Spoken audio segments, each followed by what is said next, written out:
If Love and Gogi is wrong, I don't want to be right. What would Socrates say to that? It tickles my fancy. Okay. Okay. Goosies. I don't care. Oof. You got Marcos. That's not. No, that's not. Wait. Yeah. That's true. You do got me. Get over here, Marcus. Let me look at it. Tobin and Leroy, ready to deploy. Had to hit it with a little journalism, but that was a decoy. Better have about me, boy. Okay. Leroy and Tobin, hold to the show, man. Still to the sauce with the show, and till then his half moon open. Sometimes go taste like a snowman. No proof I'm alive by the motor. No proof. Like I always wanted him, I never hated him, I never traded him. Independent, I never ever traded. You know what is a star? Like another city, the driver's side floor. Gucci get large, so many more. 10 in the more, never a bar. Hey, 10 in the more, 2 to the P. Nothing to you, but it's something to me. Hands up as ever. Cute as could be, you can watch on YouTube with me for free. This one time for the Twitch, this one time for the text, this one time for the phone line. Whole time wondering what they gonna do next. You know, I just wish you guys would stop the quibbling. I like every time you get locked out of your computer. It's like Leroy is so proud of himself once he gets his password. Like he hid the password from himself. And you were just here. This wasn't even like you were gone long ago, dude. You were just here. But some reason, how are you so good at passwords? You keep them from yourself. Here's the problem. Okay. So when I'm at home, I log in with my laptop. I'm aware. I'm able to get in my laptop right now. Right. Okay. When I use the same Password for the at work computer, it doesn't work. And so Steph gave me a whole bunch of rules to like what you have to do and how you have to, I don't know. So I can log in right there, logged in, and now, and we could only be classified as the fastest work I've ever seen. Yep. He changed it. I said, don't worry, dude, I'm in. Too late. Damage is done. Right. So all right. Well, that's fantastic. We got Leroy. We'll be back on camera. JFig was concerned that you were smudgy. I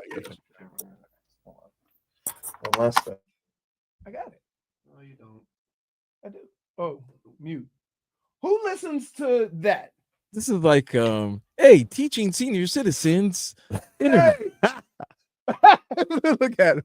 He smells like, dude, he just looks at me with disgust. Again, dude, you were just here. You were just here. I know. That's fair. But I did 2 shows. Talk to your mic. I did 2 shows without having to use that brand new fresh password. Well, let's get fresh with some headlines here. Brought to you by Doral Volkswagen. Doral Volkswagen, choose from over 300 new Volkswagen miles in stock with the Tiguan, the Taos, and the Atlas. Remember, when it comes to Volkswagen, the great deals are at Doral Volkswagen. We'll get more into the Heat coming up in 15 minutes of Heat in a few minutes. But they did lose late last night to the Clippers. Not a very competitive game. Not a competitive third quarter. They were good in the first half. They were not the second quarter. They scored 13. Well, the Clippers scored. It was the worst second quarter. It was 15-13. Both teams were bad. 15-13. But the third quarter was third quarter all the way. Then you got the Kel'el show, but it was kind of, lipstick on a pig. I got stuff for 15 minutes of Heat because I got some thoughts on this team. I was watching the game last night, or this morning, and during the second half, I was like, Tobin's watching this. And I know he has some opinions. Yeah, some opinions because I know I kind of know where you might be going to, not even talking to you, but I kind of see some of the things. It's like this team is actually good. Like if they put certain players on the court at the same time. Yeah, indeed. But I don't know why. Look,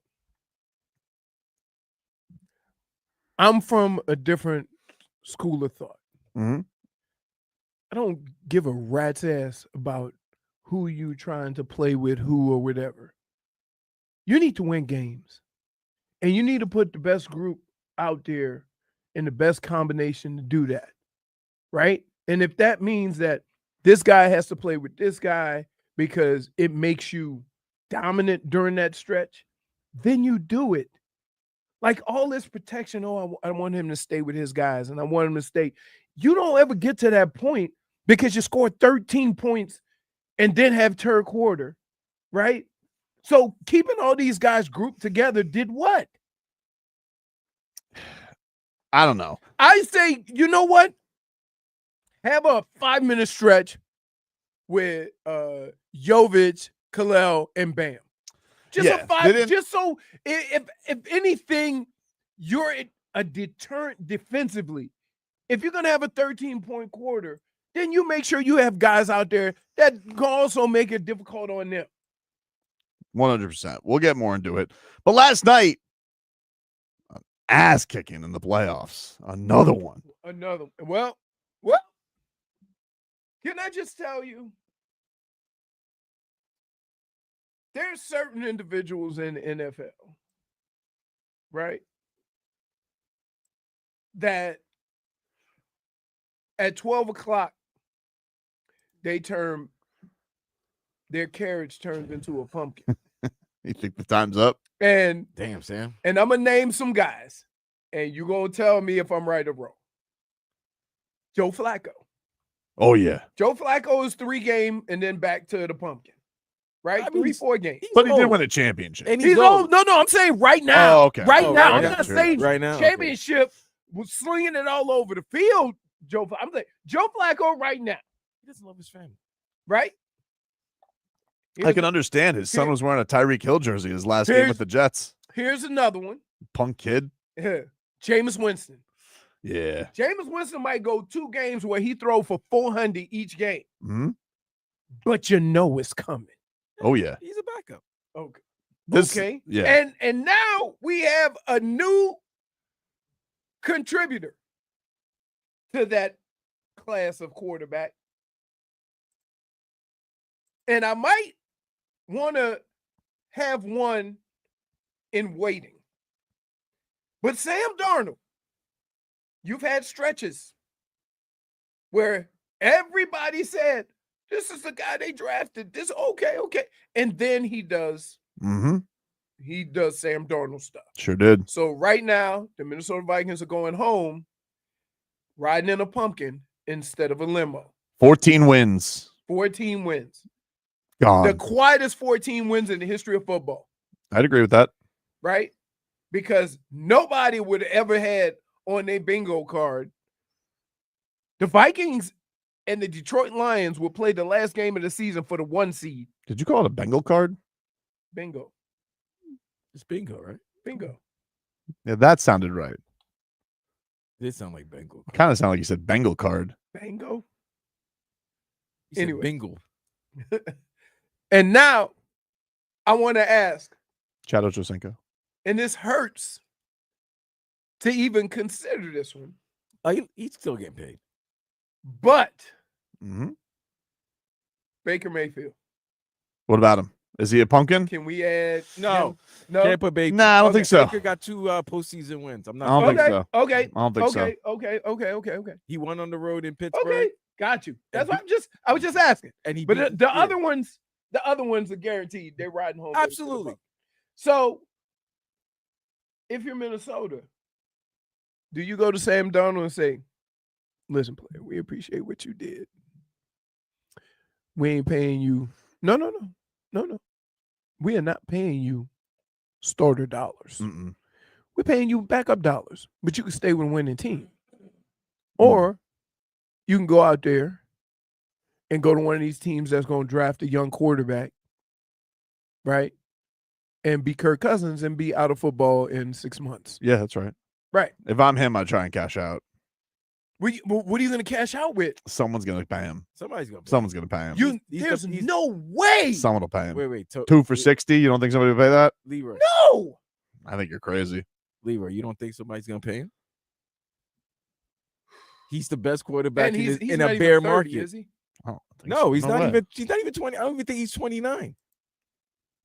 27. Ooh, He'll be 28 in the summer. Yeah. Put those boots on. Yeah, someone's going to pay him, dude. Yeah. Hey, Not. I don't think he's like. Look, if he would have gotten to the NFC Championship, he probably would have broken the bank. Now it'll be like, some 2-year deal that's pretty hefty. 3-year 105. Something like that. I don't think he's going to get like the Seattle. 50. Ooh, maybe not Seattle. Why They not? like their guy. No, they don't. Nah, they've kind of time's running out on Gino. Gino's another one.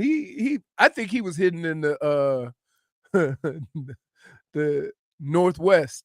I think And he was just hidden playing them late games. We ain't really concentrated on Gino like we did everybody on the East Coast.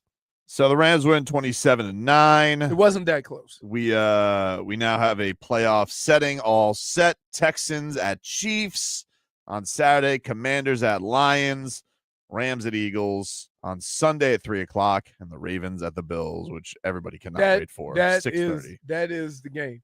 I say that's every year. The winner gets the MVP.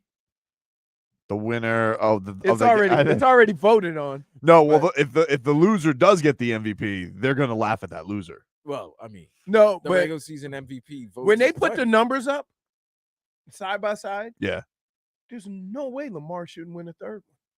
No way. Just looking at the numbers. Yeah, you know how that goes, though. We've talked about this. But guys, if you put up better numbers than you did the 2 years that you won MVP, yeah, you just win it's automatic. I know, but people are stupid. They put postseason stuff into it. They did that with Giannis. It's the narrative, bro. Yes, the narrative. 100%. They want the Josh Allen narrative. That's all. The other piece of news from last night in the NFL: Deion Sanders and Jerry Jones. I gotta talk about that head coaching job. According to Adam Schefter, their talks are going to continue. Deion saying that he loves it in Boulder. Oh yeah, he loves. Listen, we'll see, but it seems like this. Everybody loves their current situation until a better one presents itself. Yep. Just look at all the people that walk through these doors. But you got to think that I would just think for him, like I thought he would have want to wasn't his whole thing. He's not going to do it unless he can play with his sons or he can coach his sons. So they got to trade up. Yeah, and you think Jerry winning? Jerry don't like Dak, bro. He doesn't like Dak. Oh, he's sick of Dak. He doesn't like Dak. He's paying Dak because he has to pay Dak, but he doesn't like him. He'll do it. If there was a way for them to trade up to get Shador, they would. Feels like you're gonna have to give up a lot though, because those teams do need quarterbacks that are up there. And I don't think the Browns will take a quarterback. And the Giants are gonna trade with them, right? I think the Browns will trade down. Okay, but let me ask you this: they'll take Travis. Do you think the Giants would do business with Jerry with them being quarterback starving? Like, what would Jerry have to give them? I mean, I feel like I would be fleecing that. I would need at least 3 first-round picks. Well, especially because it's the Giants in your division, right? That price is that's like the 3% surtax you got to pay when you use credit card. So that's almost like I bet you that the Giants would hold out for more than the Titans would, because it just for divisional petty. Like I feel like the Titans would. To be honest with you, if I'm the Browns, I'd consider it. Get in the hall. Yeah. Yep. I don't think it's a stupid thing, especially if you're because there's a lot of areas, and not for nothing. Like, it looks foolish when you had 3 or 4 wins to draft a quarterback in waiting, right? When you could have players that can make an immediate impact. Now, that being said, I don't know what the situation is with Deshaun, because that'll be a big indicator. He's not playing next year. But the problem is they can try to get some of that money back. They can if he wasn't acting right. But I'm saying he's not, but he's not, just from a football standpoint, he's not playing next year. Right. So you gonna go with DTR? No, I'm not saying at all. Here, you gonna go with Jameis? Here's what I would say. If I traded 3 first-round picks, right?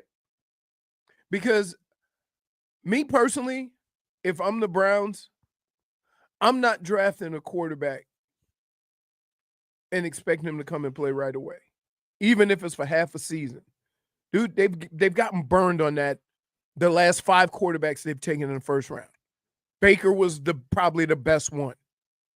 But all these guys, without the infrastructure, without the support staff around them, are being thrust into these situations, and then we say they suck. Like Caleb Williams, right? Like Bryce Young, right? Guys that could probably have used some time learning. And there's nothing wrong with that, but for some reason, throw them in and let them learn on the fly. No, you learn bad habits. I think though, thinking it out and talking it out, it's probably going to be, if Deion does take the Cowboys job, they'll trade up to the number 1 pick, because that's like, that's one of those things. You trade up to number 1, and then if I'm Cleveland, man, I think Cam Ward's a perfect thing for you, just because like that guy, he just feels like he can handle. Even as a rookie, feels like he could handle a locker room. I understand all that, right? I'm just looking at it from the standpoint of there's a reason why you were 3-13. Come on, you want to? Yeah. And it wasn't just about your damn. Let me give you the goosies right here, all right? Number 2 pick.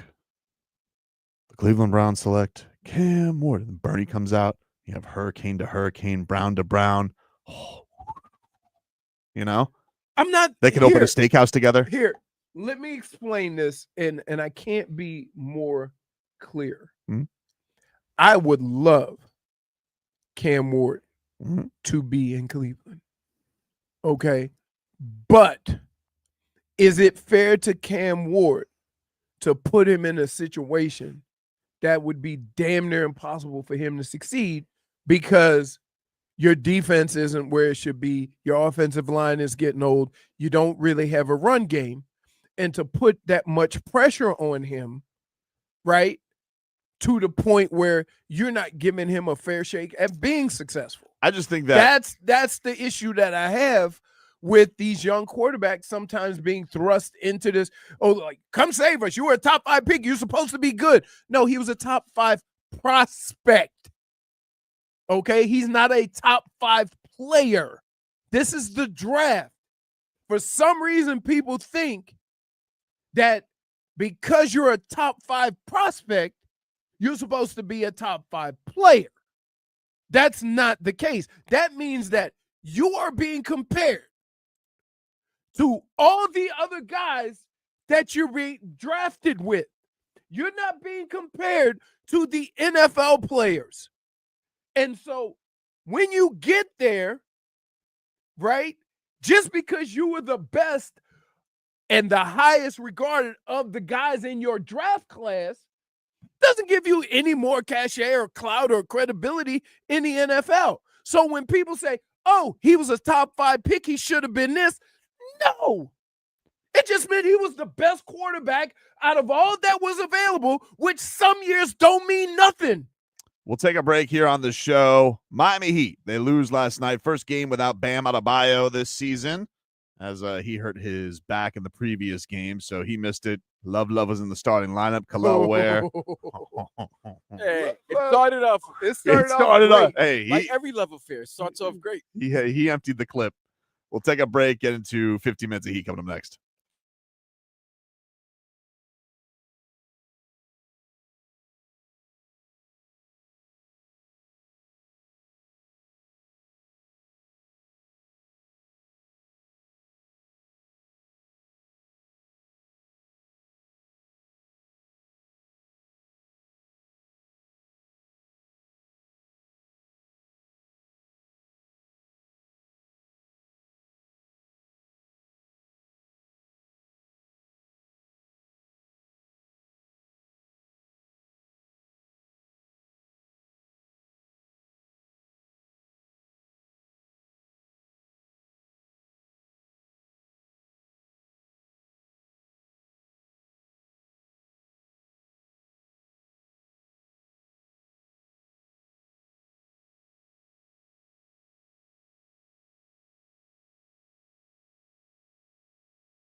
Ah, Isn't this this is a black rock group, right? Colors. It's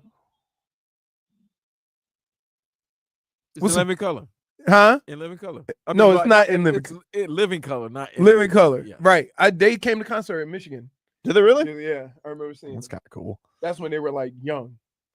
Let's get to 15 minutes of heat here, brought to you by Hollywood Kia. The big game is here. Tackle game-winning deals during the handoff drive-off event at Hollywood Kia. Get $1,000 lease bonus cash towards your new Kia. Plus, double your down payment up to $3,000 online at hollywoodkia.com or call them up 832-930-6181.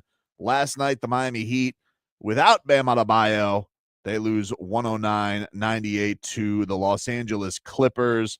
Tyler Herro did not get a ton of support from his teammates yesterday. He put up 32, 11, and 7, but everybody else, yikes. Jovic, oof. I mean, He had a tough one. it happens, dude. Jaime, oof. They 5 can- turnovers. I'm gonna tell you what Jaime had. Hmm? Kawhi. Well, Kawhi's arms are long as his legs. you see, Right? I got a little, do you know Kawhi Leonard has won? I saw this from Tim Reynolds. He has won 15 straight regular season games against the Miami Heat. Really? Because he doesn't play, obviously, all the time against the Miami Heat, Mm-hmm. but he has not lost in 15 straight matches against the Miami Heat. But yesterday, no Bam. Start Kevin Love. And Zubac, dude. Oh, my God. That dude was like, willy-nilly. A cool 21 points and 20 rebounds yesterday. It was nice to see Kel'el Ware at the end. That was the one positive.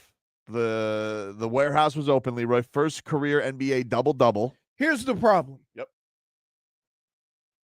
I need him to learn Mhm. how to bang bodies with guys like Zubac. So you can see that in the future that, he can handle himself. Yep. To like not even try, He's still a rookie. huh? He's still a rookie. Hey, but listen, that's a perfect. Would you rather have Kel'el Ware out there or Kevin Love against Zubac? Oh, dude, watching that game last night, I'm like, man. Right. But that's my point. That Spo could use these moments. If that's the way it was going to end up, give your young fella, and then you have a teaching point. Hey, this is what you need to improve on because this is what you're going to be dealing with. Yep. So get your act together. I agree. We ain't gonna keep giving you soft landing spots during the course of a game. I think he did because I thought there were times he could have called timeouts to stop, and he just let them. He kind of let them experience Figure it out. Yeah, the highs and lows. Yeah, of the game. but so like I get all of this stuff they do with rookies, but that was a perfect time, especially when you saw what the game was going. You should have had whoever his coach is, his individual coach, right? Call him up front and say, coach him up. He's going to play the rest of this game. Ricardo says Tobin gave Nico the keys to the car and he crashed him. That's not Didn't fair, dude. I gave him the key. No. No, I gave even him the worse. Key. No. Even worse. No. He didn't crash the car. What? He didn't put gas in it, and we had to go pick him up down the street. That's not fair. I gave him the keys and then he had another big game. Okay. It's the second game after giving him. so he didn't refuel. Maybe he forgot to charge his Tesla. I don't know. Dude, I seen I seen a video on Instagram, right? Dude ran out of juice. He couldn't get out of his car. Oh my God. nah, I Really? He's stuck in there. bro. Yes, I he don't couldn't get out of his car. I don't trust that stuff, man. I got to be honest with you. I'm not. Really? I don't mean to sound like one of these conspiracy wackos, but I don't think I trust Teslas. It seemed like any point in time somebody could hit a button and then all the cars just Yeah. drive to one central Or they location. just go together like Transformers. Right. They take over the earth. I don't know. I'm not for it. I'm not into these new cars, these electronical cars and all that. Wait, the Leave us fact that. nothing says I'm old Mhm. like calling something an electronical car. Yeah, I don't like it. I don't like it. I don't like I it. don't like it. So we got to talk about this, though. Okay. Do we? Leroy, What's that? there's a big battle right now amongst PR between the Heat and Jimmy Butler's camp. And I don't know what side everybody lands on. But I want to just tell you something. We're 3 days away. I know it's gonna be a hell of a Friday. But if I was in Jimmy Butler's camp, right, and I wanted to say how the Heat bleeped up my window, I would simply point to the Terry Rozier trade as evidence 1A, because this guy, I knew you were going. Leroy. Okay. I don't know Which was the worst? what the hell he's doing out there. Let me ask you a question. He tried, dude. He got in there like Cirque du Soleil and like tried to throw like a ball between his legs back to Duncan Robinson while he was right at the rim. Then he gets the ball back, and instead of an open layup, he decides to step back, dribble, fadeaway into a contested three. The second time he did that, where he was wide open for a catch and shoot, sidestep right into Norman Powell with the contest in his face. He is like 0 for century on his last 3 balls. Can't hit a 3. The only one he hit yesterday bounced up and down like a damn pogo stick like 9 times. And they gave up a first-round pick for this guy. For who? Terry Rozier. Okay. Dude, So if I was Jimmy Butler and I just wanted to be like, you want to know how they didn't do me enough? This is what they got me last year. hold on. And look what he's doing. And Look at him. And if I'm the Heat, I say, yeah, but we did give you Kyle Lowry. That's fine. That's fine. Okay. But Kyle Lowry did, at least those teams went far. Oh my God. At least they did, Leroy. Dude, At least they did. You did not. Intangible. Wait a minute. At least they went far. You did not. At least they went far. And you want to know It something? had nothing to do with him. Kyle Lowry would stay out of the way. Wait. He'd set a So- screen. so he'd wait a stay minute. out of the way. So wait a minute. Kyle Lowry was less impactful than Terry Rozier. He was more impactful, I would say. You have a revisionist history. No, I don't have Hold on, revisionist hold on. history. Oh, You're crazy. When did you get Terry Rozier? Last season? Last year. During the trade deadline, right? Yes. yeah. Okay. He So hasn't it's been playing a year. He just played he's a year. about to be- 1 year. Yeah, it's about to be a year. And how long did Kyle Lowry stay with you guys? 2 years? 2 years. 2.5. 2.5? Mhm. Uh-huh. Yeah, Kyle's done more, but the team was also younger and better at that time. Dude, but this guy, he can't do any of the thing that Kyle did. Smeaton said it perfectly. Lowry was more impactful by being less Exactly. impactful. That couldn't be said better. Exactly. So he did nothing. Less is more. No- Less is more. Okay. Less is more. Point for Twitcher. Dude, I don't know, but I think that he tried to throw a lob to Kevin Love yesterday. I think he tried. No way. No, I think he tried. I think he tried to do No. that. Did Kevin Love say, yo, intangible over here? I think he tried to do that. And I'm just like, dude, he has been so good this year. And it pains me to say that because I like Terry Rozier. He's a nice guy. D. Wade disciple. Loves Dwayne Wade. Hey, I really wanted this to work out. I wanted it Wait, to. you're determining as of right now it can't work? I don't think it can work. listen. Really? He might be bad now, but he's a loyal soldier. He had Tyler's back. Nobody. You He know- did. Yeah. He did. Yeah. He did. He had heroes back. But dude, he saw no Bam yesterday and he went, Don't you think everybody saw that? hey, By the way, what was number 55? 55 was nowhere to be found yet. dunks? Yeah. He building a brick house yesterday. Oh my. Well, there was God. a lot of building the Dude, brick they houses. built another Intuit dome. It was like It what- was it was Hey, it was rough. It The was rough, worst bro. thing to happen for them go 7 to 15 in the first. Because by halftime they had like 35. 17 of 52 yesterday from Yeah. 3-point He had range. 35 points in the first quarter. Yes. And then by like the end of the third quarter, they only had 70 points. Brutal. So it took them But two also quarters, but two also quarters, predictable. Also 2 predictable. quarters to score what they scored in the first quarter. Like, I would say your efficiency sucks. You spent twice as much time to produce the same amount of points. I would rather see Kyle Lowry take 900 charges than see But you say Terry that now Rozier. because No, that's what you I'm had. telling you, dude. When Kyle Lowry was here, I'm- you would say, I BBL. would give up a bag of donuts to BBL. get him out. BBL. Yeah. Come on, dude. He Stop. looks like he's playing basketball for the Russian judges. He's trying to put everybody on skates. Every basket for him is style points. And it's just, I'm exhausted watching him. So let me ask you That's this. because they're losing. No, it's not even the ones they've lost. Like, he lost his starting job. which he should have. And now he's back in the starting lineup because Jimmy Butler's suspended. I'm just tired. Well, speaking, You're tired of them losing. No, I'm not. They haven't been losing. No, he's tired of Terry's bad play. He's tired of Terry's bad play. But let me ask you this though. Yeah. I remember you listening to you guys yesterday saying that if they won the 2 games, they finished this road trip 5-1, maybe. Yep. Now 3-3 in suspensions. 3-3 in suspensions, 3-2 in this road trip. Yep. They play the Lakers tomorrow on national TV. I think they dumped it from national TV. They did? Yeah, I think they did.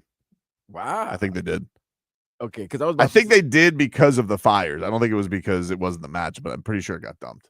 Okay, all right. So if they lose to the Lakers tomorrow night Mm-hmm. and they come back here on a 2-game losing streak and what could have been a great road trip will finish 500. Right. But 2 bad losses. Mm-hmm. And then you got the frenzy and drama that will be. I know. It's going to be crazy. Now, do they nullify this by saying, he needs another week of conditioning and then Reconditioning. and then That's all he's been doing is conditioning. You can't recondition when all he's been doing is conditioning. That's what they call it. What?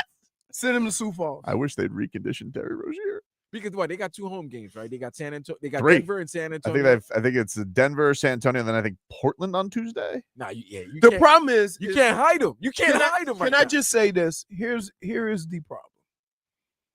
Whatever you think of the situation, you can't go into a game with a person with Jimmy's cachet and think, I hope he plays. And when I mean plays, Tries. I hope he tries. Yeah.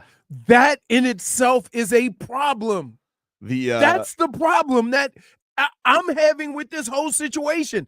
I don't care if Jimmy's mad at the Heat. I don't care what my only problem with Jimmy is he said, I'm just going to go and ball out and we'll deal with it,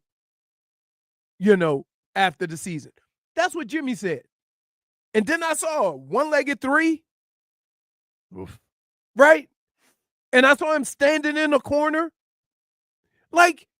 So I'm more worried about that than I am about the circus around Jimmy. If Jimmy's going to go out and play, I'm fine. And why on earth? Why? This drives me crazy. Mm-hmm. Vlad, I'm just trying to think of another situation where this happens. You are not playing and earning your money this year because they won't give you a contract for 2 years down the road. Say that out loud. I don't want to because it sounds stupid. Right. It's crazy. It's that is the part. That is the part that is eating at me is that he's refusing to play now because of what they won't do in 2027. That's the hardest part of this whole thing for me to get around. I'm with you, dude. Right. I tell you that what I thought happened. I think he had 2 of these bad ankle injuries. Shut it down. He was done trying. When you talking about this season? Yeah.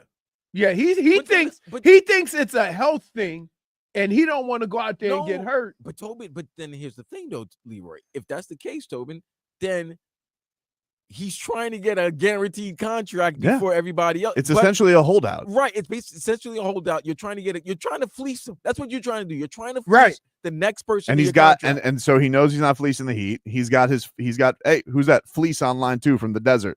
Ishba, right? And with the Suns. Yeah. Because everybody's fleecing them. Bradley Beal, Durant, they all been fleecing so that's what he thinks. I mean, if you're looking at it this way, 37, he'll be 37 in 2026, correct? Yes. I've had this conversation and Tobin's told me I'm crazy. I didn't say you're crazy. I said your points are sound, but I told you, I said this was going to be an issue. Yeah, but whether it's an issue or not, it has nothing to do with earning your money right now. Bad ankles, 37, and you want 60?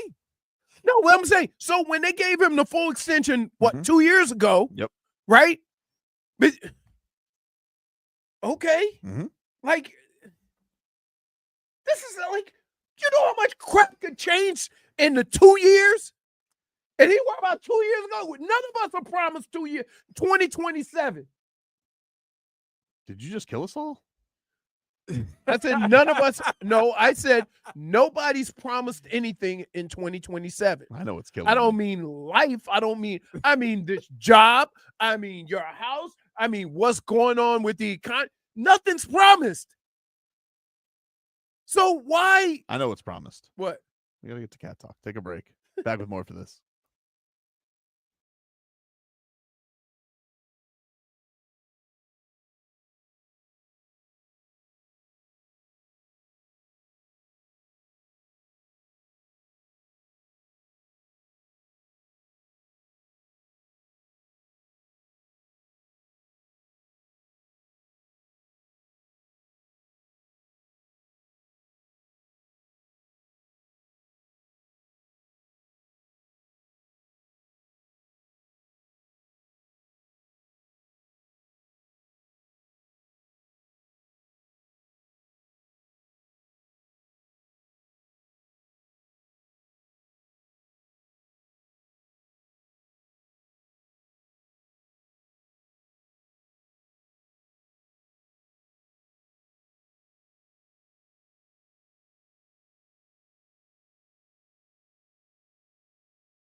hour two early on the program. Did we do 3 breaks? No, we didn't. I Only think we've only done 2 something segments. jumped. Oh, something jumped in the system? Yeah. All right, well, it's not hour 2. We're going to get to hour 2. Right now, we got to get to the road to repeat, baby, which is brought to us by our friends over at Celsius.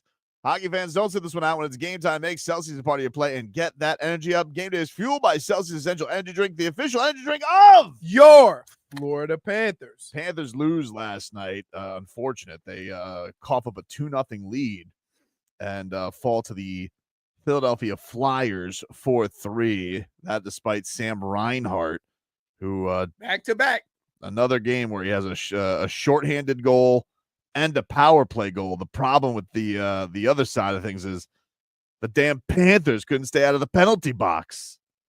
And it was just power play goal after power play goal after power play goal. Tough night for the Cats. No Cades with a couple of goals for the Flyers. I really like their uniforms, so I got to be honest with you. You know what's weird, though? They're you remember Owen Tippett? He used to be on the Panthers. Mm-hmm. Ginger. Wow. And he kind of looks like their mascot, Gritty. Hey, I got to tell you. What? The chat. What's up? Y'all need to pipe down a little bit. What's up? What the heck was that? Was that an hour break, you bums? Oh, wow. Ooh. We're here for 4 hours, you idiots. All right? Stop lashing out at us all the time. Paul Maurice, this is what he had to say yesterday. He kind of thought it was a soft game by his Cats. He said, I believe something to the extent of, didn't really need the pads for that one tonight. Coach, after what was a really you know? strong first period, after what changed in your mind? It's weird. No, that either's true. We created that event, and then we've taken 12. That's strange. Or at least we're not hearing it. Is there like a channel thing that's off, Vlad, right now? Is that again? Is there like a channel thing that's off right now on the settings? That doesn't matter. Shouldn't be. Either way, Panthers lose last night 4-3. They'll be back at it tonight with the New Jersey Devils. Big time matchup with them, Leroy. The Devils are a very good team this year. What happened to the Islanders? Weren't they really good like 2 years ago and then just I was like, what are you referring to, Potvin days? No, it's the Rangers. Oh, the Rangers. Yeah, the Rangers fell off a cliff this year. I don't know. That's what I mean. I meant the Rangers. Yeah, the Rangers. I don't know what happened to them this year. They've fallen off. There's 3 hockey teams within. There's a lot of hockey 15. teams. Yeah. No, I'm saying in New York and New Jersey. Yep. I've been to that stadium before, but only for UFC. My first UFC event was at the Prudential Center. I went to the Kentucky. I used to go to the Kentucky Derby for trotters every year.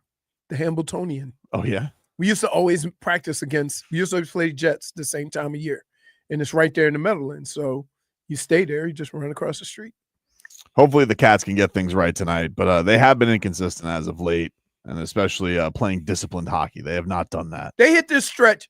They have 2 stretches. They start off strong, and then they have that stretch around Thanksgiving, and then they have that stretch going into the new year, and then they get their butts in gear, and then that's it. So, these are closer than they've been the last couple of years when they go through one of these stretches, even though the coach said they're playing a little soft. He said, this is from David Dwork, a guy from the Hockey News. Over the past 2 games and both losses, the Panthers have taken 14 minor penalties. Bruins on Saturday and the Flyers on Sunday each went 2 for 5 in the power play, taking advantage of their opportunity. And Maurice said after the game, quote, just stay out of the effing penalty box. If we get to 18 minor penalties in 3 games, we deserve what we get. I don't understand the half calls, but that's okay. I don't get paid to understand that. I'm trying to figure out my team. All right. Coach is not happy. Big but one he always tonight. says it even with a smile, right? Little wink and smile. Yeah. He knows when to pull the F-bombs. I would say this. One of the things I appreciate, and I appreciated this from a lot of coaches I had. The coach that you see and the coach that we see are 2 different human beings. So I guarantee you what they are hearing from Paul Maurice, if that's what he's saying outside, is much worse. We'll take a break. Hour 2 is next.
Time for our Tua. It's our Tua. It's our Tua. It's our Tua. Tua, Tua, Tua. Tonga Vailoa. Not Tua Tagovailoa. A for effort. Dolphins quarterback. Tua. It's our Tua. It's our Tua. Tua. Tua, Tua, Tua. Tua, Tua, Tua. Seems to go to hell. Tonga Vailoa. Dolphins quarterback. Daddy loves you guys. Our Tua with Tobin and Leroy. Now it's hour 2 of the program, ladies and gentlemen. Tobin and Leroy here with you. Let's get to headline, brought to you by Doral Volkswagen. At Doral Volkswagen, choose from over 300 new Volkswagen models in stock, like the T1, the Taos, and the Atlas. Remember, when it comes to Volkswagen, great deals are at Doral Volkswagen. So, last night, the Rams defeated the Vikings in Arizona, 27-9 to move on. The Vikings, their entire 14-win season just goes up in smoke. That's crazy, right? Crazy, dude. Crazy. That's it. I mean, woof. That almost feels like it should that feels wrong to what just happened to them. But Why you say that? well, it's just like Vlad, how many 14-win teams they're punished with going on the road for an opening week? Like, that's really rare. None. All right, It's the well- first time it happened. Right, but damn, I mean, it's happened before where teams with winning records go on the road. Hey, And don't- Not winning records, not 14 win record. Well, I mean, the first one was New Orleans when the Beastquake happened. They lost to a 7-9 division winner. oh yeah, That's worse. After winning the Super Bowl, grabbing his junk while he scores. yeah, and then you win double digits, and then you still got to go on the road to no. It is official. The Cowboys are not bringing back Mike McCarthy. They will. Jerry's nasty. Why? I said this before. Why? Because he didn't Is let him that- interview. If Is you're that gonna bring me back, if you're gonna bring him back, why not let him interview? I didn't want to show my hand. what hand? Listen, the rich like to hold you up to a contract, so he just wanted to do it, just because. You know, like, does Jerry strike you as the guy who's ever gonna like just do you a solid? I don't think so. Like, why does he always get to these contract disputes at the very last minute? Because I'm gonna hold you to it. A man's word is his bond. What the hell? What? Wow. I didn't surprise he made that much. 10 million this year? 1 year, 10 million? Yeah. But Don't worry, that's got Raiders written all over it. that's what I'm saying, though, dude. Someone's gonna pay him. Someone. It's gonna happen. Yeah, but he can't give him a 2 or 3 year deal. Yeah. I wouldn't. I, I mean, just told you 3,105. yeah, that I think that's probably the heavy. Like, I almost would say, like, hey, 2-year deal. That's the most I'd go on it. Which those never. I mean, He's still Sam Darnold. he's still Sam Darnold. He's still 27. This is what we learned. Like, is he a full? That's the thing. That's the one thing Mhm. that piques my interest if I'm a team. That he's still 27? Yeah. I don't know, dude. I mean, because he hasn't even listen, scratched his prime playing, yet. getting drafted by the Jets is like going through some Thibodeau years. Same thing with Cleveland. Well, not as much Cleveland. Same thing with Cleveland. Well, no, because Baker has How many- success. how many Baker first won a round- playoff game. many And how first did you round guys quarter- treat him for that? Yeah, and how many And first round how did you quarterbacks? guys treat him? How many first round quarterbacks? you got Sam after that? Darnold had no success. No, he had no success. And Only he- ghosts. He had no success in New York or How about that Carolina. How about the fact that they were both in Carolina? Yeah, that's crazy, right? It was like the land of misfit toys. 2018 draft? Yeah, I don't know, man. I think somebody will give him a shot, but unless the coach really likes him and then he wants to trade the rookie, but I don't think that's what they're gonna do. No, Usually, a coach loves who he drafts. no, they're not. Think you saw- Dude, keep in mind, you do understand J.J. McCarthy won the job. Hmm? So he was going to start in front of Sam Darnold. Yeah. And why would you then keep Sam Darnold and get rid of the guy who He was won supposed 14 games with him. I don't know. Okay. I don't know. Okay. Get a So let me ask. we- Oh, no. What would you do? I'd start the rookie. Okay. Because it's like if you think if that guy could do that with Sam Well, Darnold, how much money you got to pay Sam Darnold is the kicker, yeah, right? If So I if you pay give him- him 3 years, $30 million, you still gonna have $50 million tied up in your one position. the only thing that is the difference. No, but here's what I would say. I would say if you're going to do that, then you trade JJ McCarthy, and then you probably can get. I don't know. I'm sure somebody would trade for him. If you could trade for JJ McCarthy, you could get 3 first rounders because he would be the number 1 pick. That's in what they this say. draft. That's what they say. But no, because That's because you love JJ McCarthy. no, though. that's not why. I think it is. Because nobody knows how good JJ McCarthy really is more than the Minnesota Vikings.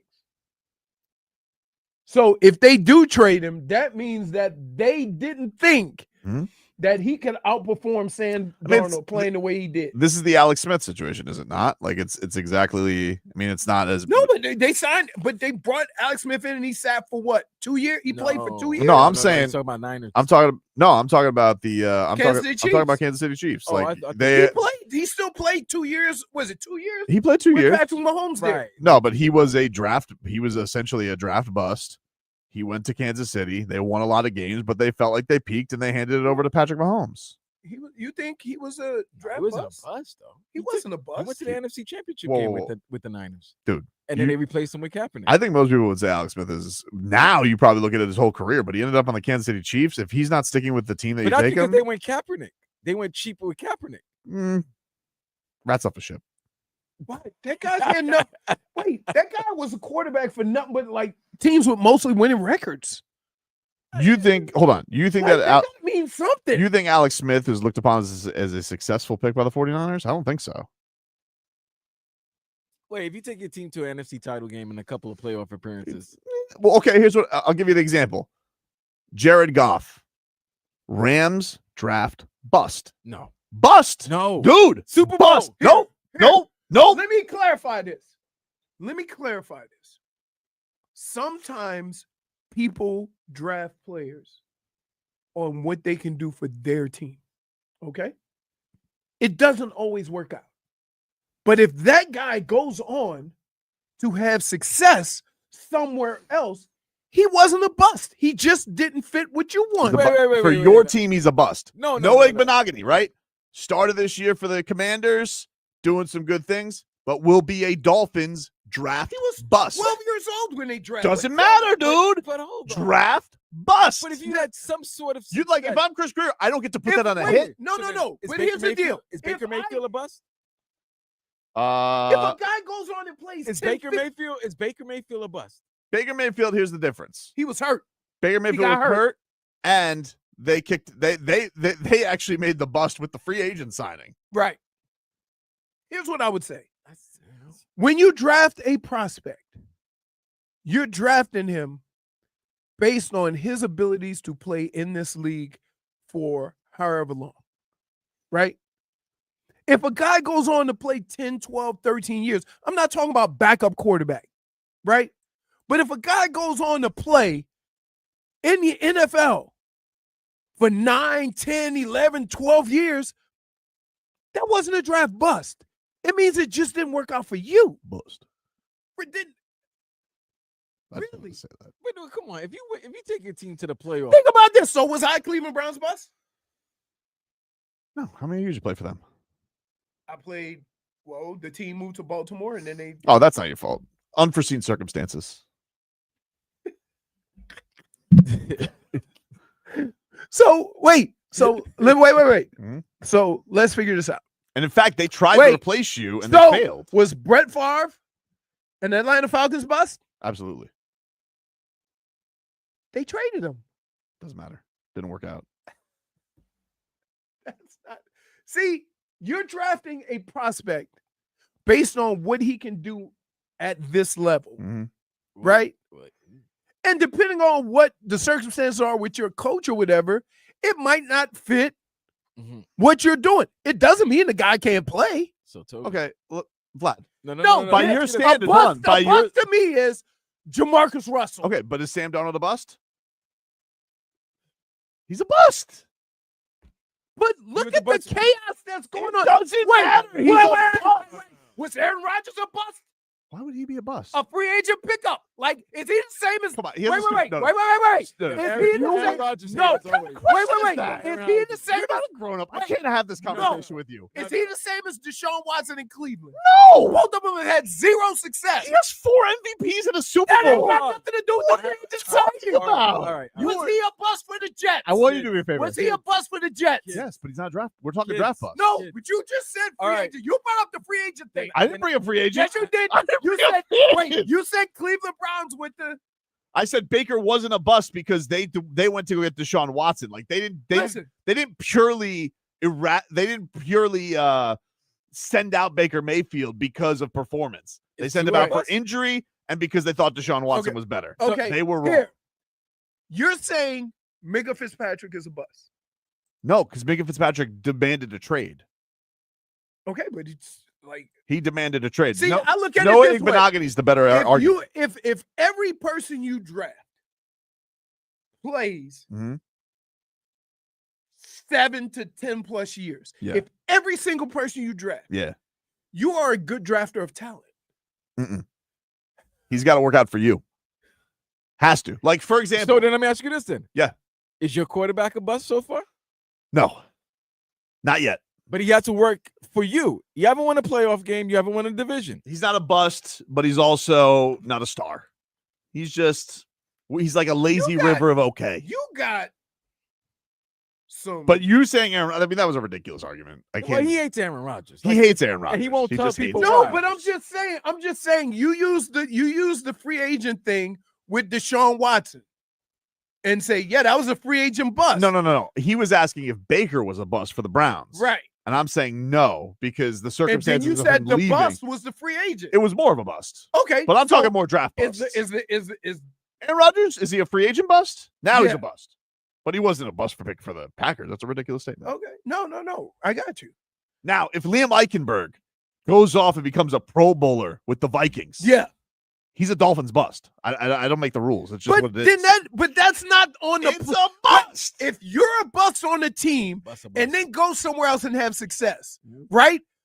You're not the bust. The bust is with the organization and how they used you. So yeah, that Bust. you know, Shmita just asked a good question. Was Stafford a bust with the Lions? No. What? But He went 0-16. but Jared No, he Goff- didn't. You keep saying that. No, he didn't. He was the guy they got for 0-16. Oh, so they drafted him after. Yeah, that's my Okay, but then right after that, they were what? I 1-15? don't think you can be the franchise all-time passer and be a bust. I think them's the rules. -1. Wait, what? I don't think. Even though you had zero success. You didn't win a playoff game. Did they make the playoffs? No. Yes, I think yes, they did. They made Oh, the they playoffs. did? They lost to the Cowboys. He's not a bust. But wait, so Stafford's not a You're- bust. Can I but tell Jared you, Goff your is a bust bust? and no bust rules are garbage. No, they're not, dude. You got some I'm the ultimate judge of bust, no bust. I got some questions. What are you talking about? It's very clear. I don't want you judging busts. You No. can just look at a bust and tell him he's a bust. You're saying Jared Goff is a bust as a Ram. Absolutely. When he went to the Super Bowl. If you are traded and ousted from a Super Bowl team, that automatically makes But you you a got bust. traded. Wait, You how got do traded a bust? for Matthew Stafford. You got traded for another number 1 pick. What are you talking about? And what happened with that number 1 pick? Won the Super Bowl, not a bust. But Jared Goff, now he could go and prove them a fool. dude. If he goes and wins the Super Bowl this year. Dude, He's so Hey. busted. you're the guy. He's the friend that you guys go out to like a cigar bar or something, and you sitting around drinking and smoking your cigar or something, and you the guy, the friend that everybody wants to kick your ass with your hot takes. This is ridiculous. Dade South says, Deshaun Watson, the Texans bust. No. He wanted out. Then apparently, was 2 out. But the football, when he was on the Texans, not a bust. Problem? I don't understand, man. I think it's pretty self-explanatory. Is it? Yeah. Because I'm confused as hell. Why? Baffled. Because you're like, yeah. How have you? You don't get to just How would you maneuver? How have you maneuvered your way around? You don't get to just here's what I'm just saying. I want to make this clear. You can't just erase your bust status. It's not possible. What are you talking So about? once you deem somebody a bust, they're a bust forever. For a fan base, you're a bust. You can't augment it. No immunity. You can't augment bust. So You can't augment bust. expunge was Ryan bust from your Tannehill record. was Ryan Tannehill a bust? It's a good question. I would say no. I would Why say not? Because no. he played for like 30 years. He was fine. If you're good enough to play, if you're good enough to hold a job in some capacity in this league for a long period of time, you're not a bust. It just didn't work for you. What about all those top 5 picks that 2 years? I tell you who's a bust. Rosen. Oh, I mean, that's maybe the bustiest of busts. No, he ain't more busted. than Jamarcus. Nah, that's the bar. That's Ryan Leaf. Josh Rosen was so Right. bad. He could. Tim Couch. Josh Rosen was so. Joey hold Harrington. Yeah. Hear this out. Josh Rosen was so bad. He not only got ousted as being a number 3 pick. Okay, or was it? What was he? Number 10? I don't remember. Here's one. He was a first-round pick. They ousted him for 1 year. They're like, woof. Went to the Dolphins for a second-round pick, and the Dolphins played him 1 game. Of like, no thanks. That's 2 franchises. Here. That's more of a bust than Jamarcus Russell. Here. Ready? Here's one. Trey Lance. Bust, of course. Okay. Zach Wilson. Now, is he a bust? And here's what I get upset about. Because your franchise, the franchise you get picked by, trades a whole bunch of assets to move up to pick you. It didn't change your talent level, right? Just because they thought it was that important. Yeah. You see what I'm saying? You call him a bust because it didn't work out. Maybe he never was that damn good, and they were wrong in evaluating him at that area. That's not how bust no bust works. If you get picked high and you don't work out, you're a bust. It's not their mistake. By the way, It's not their mistake. I like the game. I think that should be a new game now. Just bust no Bust bust. and no bust. I think that should be a new Tobin and Leroy game. Bust or no bust? We'll talk. So wait. Yeah. According to you, Mm-hmm. Drew Brees was a bust for the Chargers. No. Circumstances put them in a position to get a But you guy. got way He too was wait. hurt. You have deemed what the circumstances But he had a are. good. He had a good last year with the Chargers. But why are you the person Mhm. that determines what rules to apply for bust no bust? My game. No, we need standard rules because we've given similar situations. No, I got it. You ready? Yeah. I'm going to combine both of your premises. You can't be a bust if you played longer than 5 years, because you're going to get what the NFL gives you. If you get to a second contract, right? If you get to a second contract and you're part of the NFL's, you're going to with get that checks, team though, pension checks and all of that. It doesn't matter. No, if you go to another team, you could you're still a bust for your ass franchise. So is Jadeveon Clowney a bust? Yes. Really? Yeah, I would say so. How about what's the old boy playing? He plays for the Saints now from Ohio State. The Russian. He got drafted by Chase Young. Chase Young.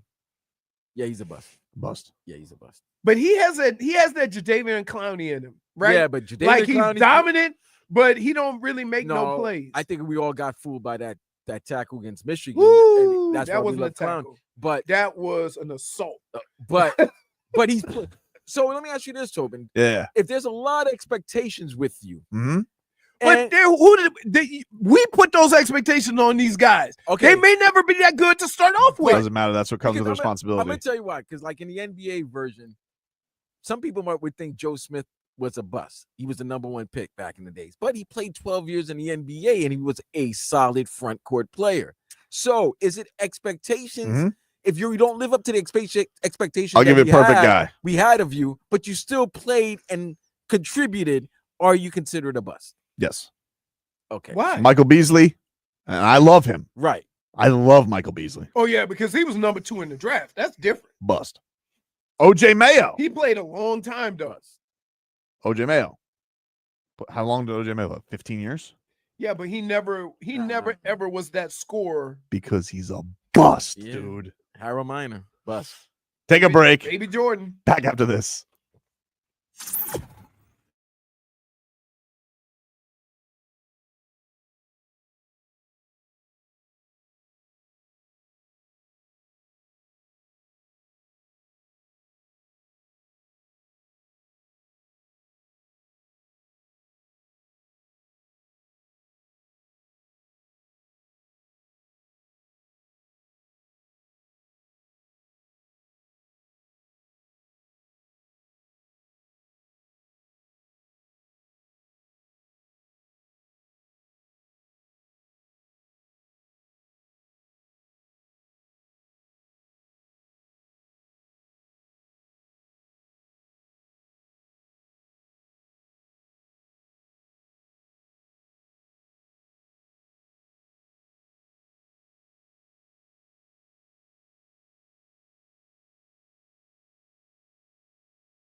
Leroy, can we get a weather update from the Weatherman and Golfer law firm? YourAccentAttorneys.com. Free consultations 24/7. Call them at 866-954-MORE. First of all, you guys be careful out there in the mornings.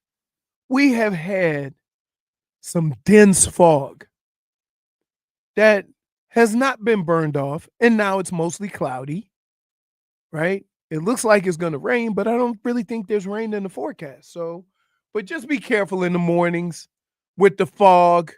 Like, it's already, people can barely drive when it's summer. I'm tired when we get up in the morning, we add conditions to your bad driving. So be careful, everybody. Be careful. Now, as I open up the window plex and get a look, like I said, it's mostly cloudy, probably like 70, 75 degrees, a light breeze. I can't tell you which way it's coming from because I can't see any planes. The clouds aren't moving, but it looks like, got one, coming out of the east. The winds are coming out of the east. I would say at 5, maybe 10 miles an hour, but nothing more than that. It's Florida, so I'm always going to say be careful with a passing shower, although I don't think it's going to rain. I think it's just overcast and cloudy. As Josh Hart says, He's right. he's a golfer. He's right, Vlad? He's right. He's right. He's right. He nails this stuff, Hey, man. people think that I have it like I'm not looking at nothing. Oh, no, you're not looking at nothing. You just I just open the window. It's out there on the Hey, course. all Y'all the should have time. seen me at LIV. Live. I You're was wearing at your Live Liv. hat today. I was throwing up grass. Whose team is that? live Who's the Ironheads? the live tour. Oh, the Ironheads is Who's on the hat? Is Who's it on John that Rahm? it's not John Rahm. team? Currently, It's not Brooks, is it? it's Kevin Na, Danny Lee, Scott Vincent, and I don't know this other guy. What's the name? Let me see. Jinichiro Let me see. Kozuma. Ooh. Jinichiro. Jinichiro Kozuma. I think that changed though. Is that a new is that how that That's works? the new roster. They trade They trade players. Yeah, they trade players. But Kevin Na being the head of that team is funny because it wasn't before. You know, Is that like making any popularity? Like, do you watch Live ever other than when we went? Liv's on the same channel as the Panthers. But do you ever watch it? Like, do you ever Every like now and then, if it's there? I like how they do it. It's actually pretty cool because you have the team and then you have the individual. So that stuff's pretty cool. But the guys who like the reason why they need to work something out is because some of the tours let these guys still play for the major events because they qualify for them. Bryson DeChambeau qualifies for every event, every major event, because he's still ranked top 10 because he won. Same thing with Brooks Koepka. There's a lot of guys from LIV that qualify. So if you don't do something to include them all, right, there's always going to be this problem. Well, I'm just going to get the big money and just play in the majors. Right. So you need to come to some kind of solution. But guys are being hard-headed. Like, I don't understand. Like, if we live in an interesting world that you can have a profession, right? Your job, and as you get into this profession, you want to make as much money as possible. And everybody on the outside will get mad at you for doing so. Smash GC has Koepka, the Gooch Man, Oh, Gooch. Jason Kokrak. Kokrak, Big fella. and Graham McDowell. Graham McDowell. Graham's on, he's on the back nine. He's on He the is. retirement But tour. he won I think he won 2 US Opens. I think we need to But live. he's on the back nine. I think we need to live tour. No, I can tell you the guys that are the guys that are at Phil Mickelson. He's on the back nine. Oh yeah. Yeah. I think we need to live. But live. Brooks Koepka, he's still competing for majors. Bryson He DeChambeau didn't won. he? Yeah. Brooks won one. Bryson won one. So, like, yeah. We gotta- Yeah, when the best players went to LIV and then they started winning the majors, they were like, "Yeah, you know what? We need to talk to you guys now." It was really like the whole event was a vibe. Like I will say, No, it's like it seemed with really the fun. music and it's actually like the setup isn't bad. it's fun. It's everybody's playing golf at the same time. So like in a regular tour event, you have your block. You have a morning wave, and an evening wave. So half the field tees off at 7 or 6:30. The other half tees off at like 11 or 12. And they tee off on both sides. So you can, that's how they do it. In LIV, everybody tees off at the same time. You do a shotgun, boom, boom, boom. You don't finish on the same, you don't finish like on 18 or whatever. But if you go to see a LIV event, you get to see whatever pro you want, and you get to see everybody if you sit on one hole. So that's the cool thing. I don't have to if I went to a tournament and Tiger was playing here and I wanted to follow Tiger, but then Phil was on the back nine, no, I could stay in one spot and everybody would come through there. We'll take a break. When we come back, damage is done, my friend. Mario Cristobal on Cam Ward. That's next.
All right, welcome back, everybody.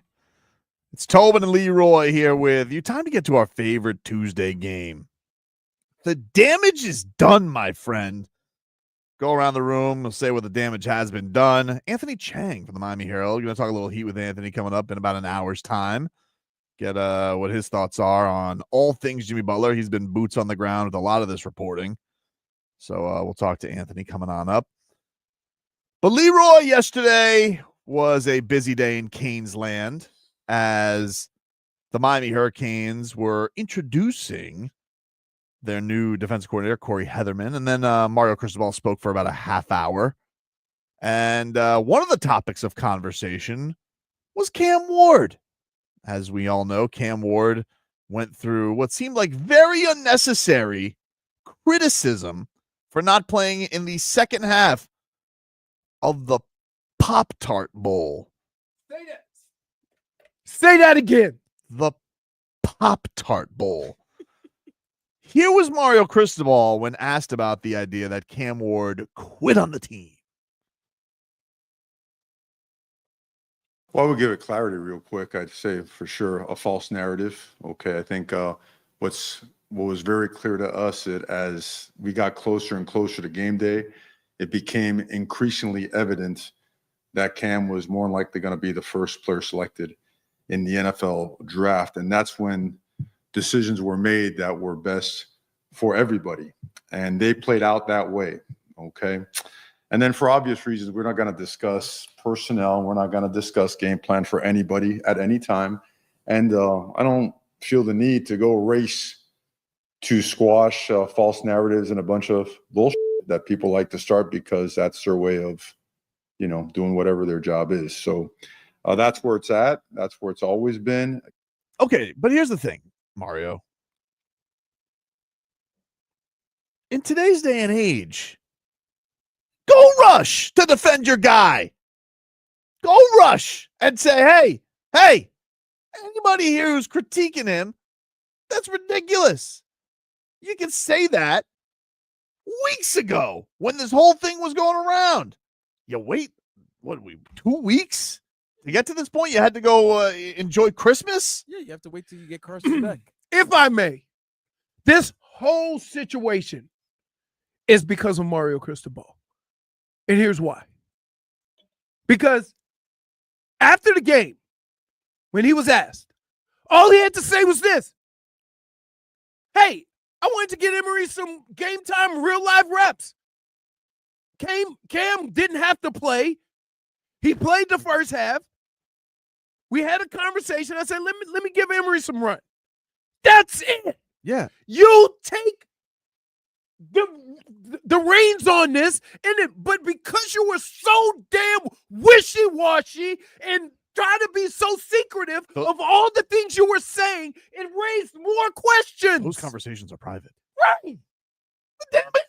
Right. And now we're a month after or 3 weeks after still having the same conversations because there was never any clarity. You know when else there was never any clarity? When they didn't take a knee. It took 3 weeks to get to the bottom of it. Well, they got a clock guy now. But I'm just saying, like, nobody's going to think any less of you. If you just say, you know what, that's on me. We had a conversation. We decided to give Emery some run in the second half. I wanted him to get some live reps to see where he is.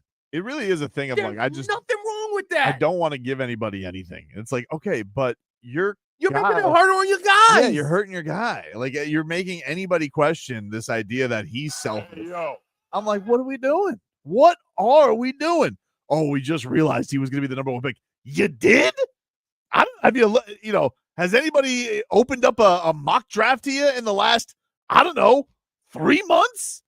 Basically, since the Cal game, he's been talking about as the number 2 pick. At least. Correct me if I'm wrong. He made it sound like that they decided he was going to be a number 1 pick at halftime. Right? Which is crazy in itself. And nobody would have ever thought any of that if he would have just said, you know what? I wanted to give Emery some run. That's it. It ain't on Cam. It ain't on nobody. The fact that he played a half, you guys should be grateful, you ingrates. That's what he should have said. Shocking also that you guys couldn't, stick with 31 points. That wasn't enough. But it's just, it's amazing. Like, come on. Like, you ever have somebody and they say, I was trying to help you out, but it made it worse? Yeah. And I'm like, help me less. Please don't. Right. He didn't do Cam any favors.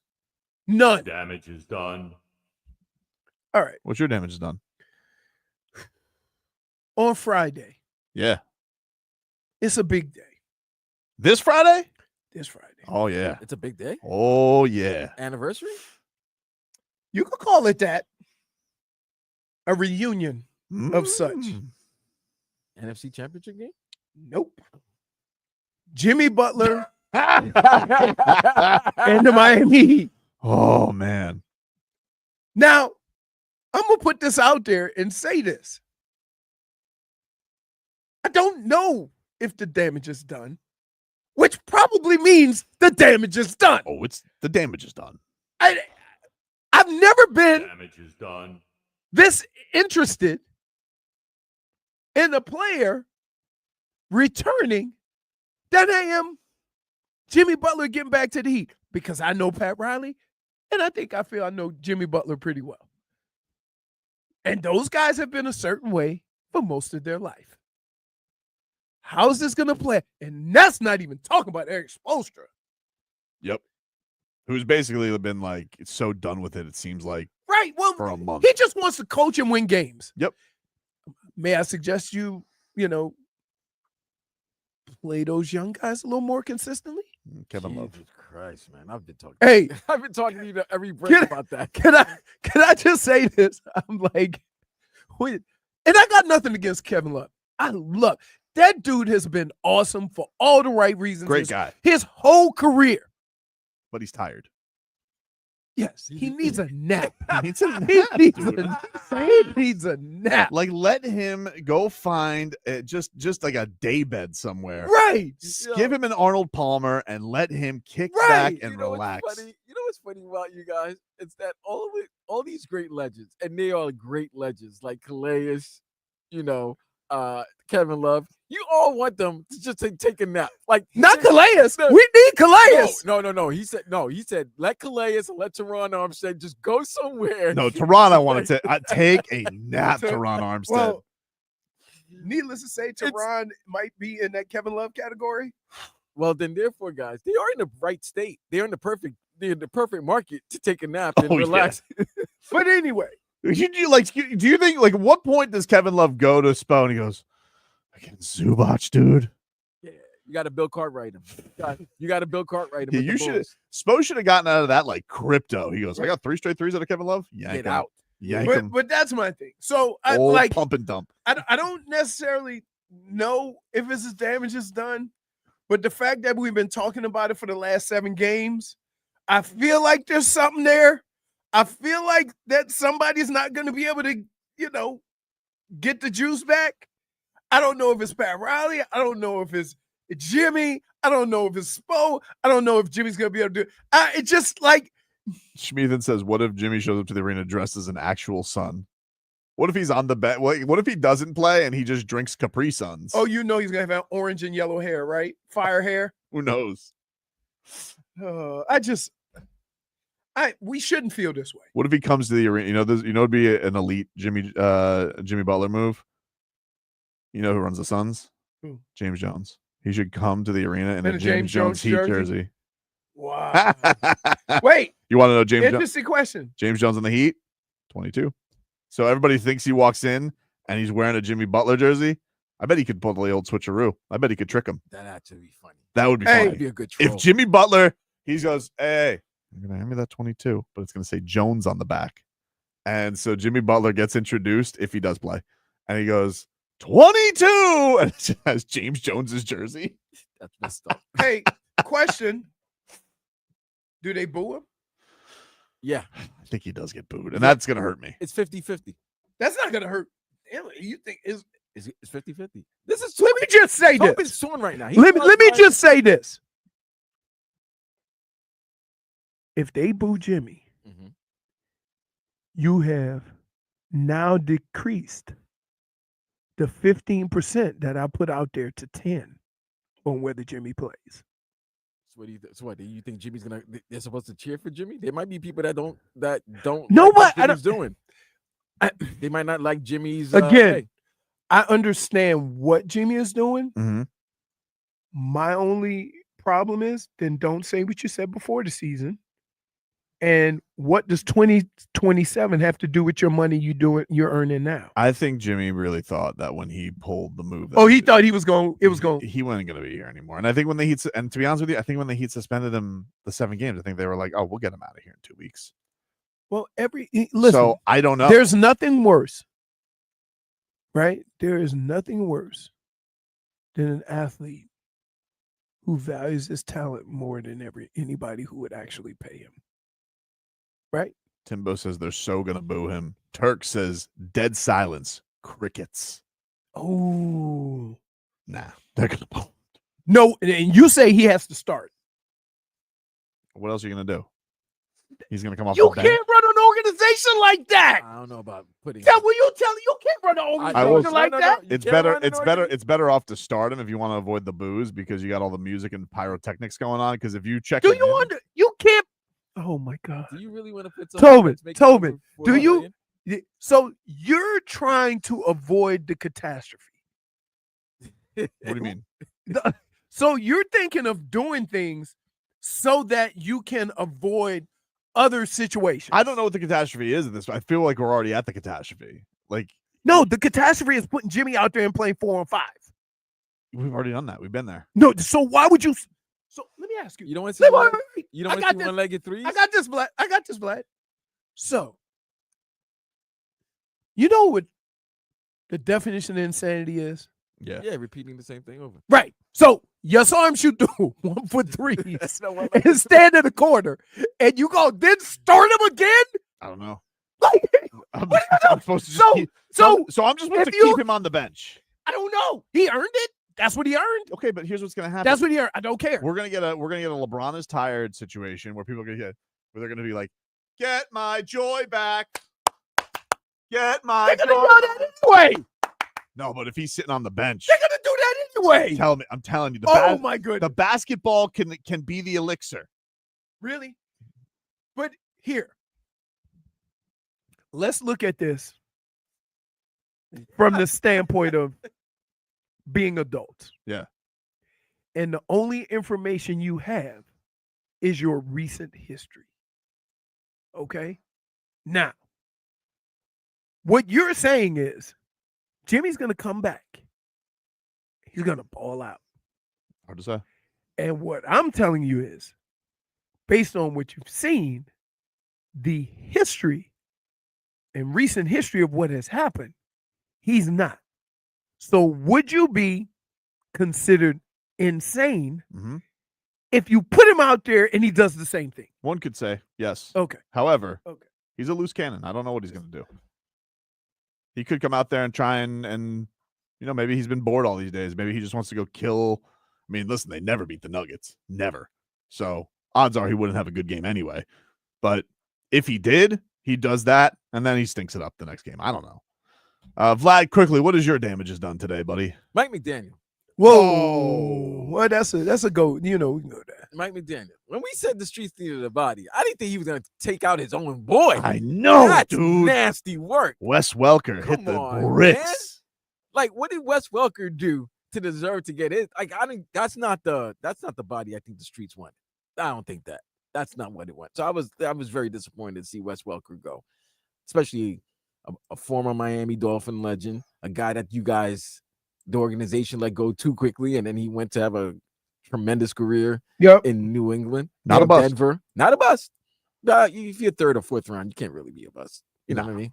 But that was nasty work. I didn't think he deserved to go. So, I agree, man. So it's just a lot of the drama when you let the wide receivers coach go, and your number 1 wide receiver has been just in the news since the beginning of the season for other things than being productive on the field. Yeah, it's nasty work. So damage is done to Mike McDaniel firing his boy. Al Macco says, what if we play Jimmy Butler 48 minutes? Go Tibbs on him. So you saying run him into the ground? I'm just saying. That's not going to help the trade value. Nope. Is he helping his trade value at all with all of this? Because it doesn't seem anybody really like making an effort to Sure doesn't. To make a trade for him. I think his hope is that the Heat just gets so exhausted by him they take Bradley Beal. I think that's his hope.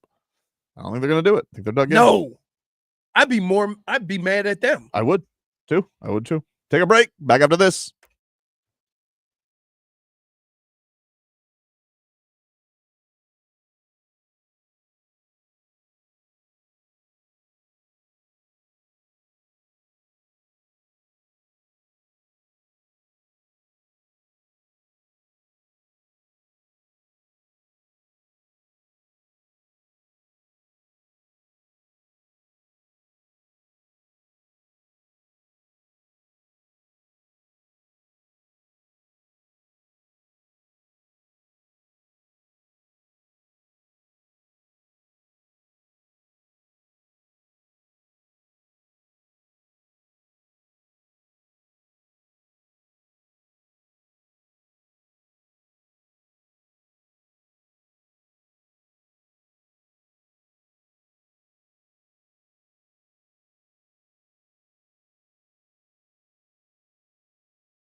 Tobin and Leroy here with you.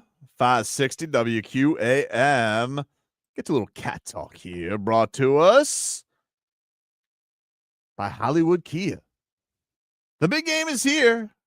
Tackle game-winning deals during the handoff drive-off event at Hollywood Kia. Get $1,000 in lease bonus cash towards your new Kia. Plus, double your down payment up to $3,000. Online at hollywoodkia.com. Call them up 832-930-6181. Panthers lose last night to the Flyers. No Cates with a pair of goals for Philly. And then a lot of fights yesterday, too. Of course, Kachuk was the only one scrapping yesterday. He's always in a I mean, he keeps fighting that much. He's going to get ranked. The WBC is going to rank him. Or would it be UFC? Well, no, he could fight Jake Paul. Nah, he's too young. Yeah, that's a good one. Why is he too? Oh, yeah. That's a good one. Paul Maurice. The Cats had a problem standing out of the penalty box yesterday. It cost them. Here's Paul Maurice on they got to stay out of the penalty box. Well, we got to play a smarter hockey game and more in terms of how we support the puck. We're not going to be moving the puck the way they would like to. Most nights, if you play it as one team, they're just not going to let you move the puck easily. So, penalty box. I mean, if we get to 18 in 3 games, we deserve what we get. I mean, I don't understand half the calls, but that's okay. I don't get paid to understand that. I'm still trying to figure out my team. Wow. All right. Here's a little bit more of the Panthers head coach that the Cats have not been playing well. Oh, we have more turnovers than shots on goal in the second period, and then you lose the flow of the game. So they look like they're skating faster. We look like we're slower. I don't know that either's true. We created that event, and then we've taken 12 minor penalties in the last 2 games, and I don't think in either of those 2 games anybody needed to wear equipment. They're not heavy games, so they weren't mean. They weren't angry. They're just, I don't even know what the hell they are. But with Aaron out of our lineup, we can't be in the box 12 times in 2 games. We just can't. We're giving up 4 goals, and that's the difference in both of them. There you go. Paul Maurice. None too pleased. They'll try and bounce back tonight against the New Jersey Devils. Certainly these games against higher competition have gotten the Cats' juices flowing. 7:30 is your puck drop tonight on 790 The Cat. So check that on out. Meanwhile, let's get to the rest of our headlines, which are brought to you by... The game's actually going to be on 560. It is on 560 tonight. Okay. The Canes game will be on 790. The Canes are on tonight. Yes, just got that word from... Thank you. I was confused. So the Canes hoops... We're about to get Cooper flagged tonight, Leroy. I mean, you know how hard it is to score 40-something points in college. And be an intangible? Well, no, I ain't talking about that. I mean, dude, he's running and jumping and he's all that. And he's an intangible. That's why everybody's going crazy for it. I mean, listen. Hold on, Vlad. His name is Cooper Flag. Okay. I don't think we had to say it. You don't have to say it, but you kind of want to see the He's person. supposed to listen. All of our people that we call Coop, their last name is Cooper. Yeah. Maybe the intangibles are having... Black folks not naming their first kid Cooper. No, that's like naming their son Brandon or The rest of our headlines brought to you by Doral Volkswagen. Doral Volkswagen, choose from over 300 new Volkswagen models in stock with the T1, the Taos, and the Atlas. Remember, when it comes to Volkswagen, the great deals are at Doral Volkswagen. Stephen A. Smith, speaking of Duke, he says Zion wants out of New Orleans. He was just suspended this past week for a game. Yeah, we've known this. Hey. No, interesting. I'm going to stop you right there. Why? You see what's going on with him. And you have Jimmy. Mm-hmm. You going to bring another guy in? Here's the thing, though. No, don't see. Just hear me out on this. Listen, hear me out on this. You like the girlfriend that think you could fix everybody. No. Yes, you are. Okay. First of all, no offense, because I know you love your city. That's a cursed franchise. Okay. You guys have had a lot of stars. Everybody wants the hell out of there. Yeah. Everybody does. Okay. Secondly, he looks in good shape. Did you see him the other game? Looked pretty good. Looks lean. It's not about that, Tobin. Lean, dude. If you've had a problem with how Jimmy's doing things and not being part of the group or whatever, I'm not saying they do. I'm saying if you do, then the last thing you're going to do is bring somebody else in who's going to do the same thing. Dude, And it's not the same, though. It's not the same. First of all, he played a lot of games last year, right? Who? Zion. Then he got hurt in the playoffs, unfortunately. Not even the playoff, the playing game. So, lean now, gets to a place, little pep in his step. And then he comes to Miami with unbelievable food, the most beautiful and attractive women. Well, just naturally. Mm-hmm. And then unnaturally, some of the most beautiful women. And then we're talking about top 3 Astron capitals of the world. Listen, he loves Astron. This we know. All right. So this we know. So you think, But he also wants to succeed in hoops. Hey, yeah, you know what? You know what's going to happen? You know what's the sad part, Leroy? You know what's the sad part that's going to happen?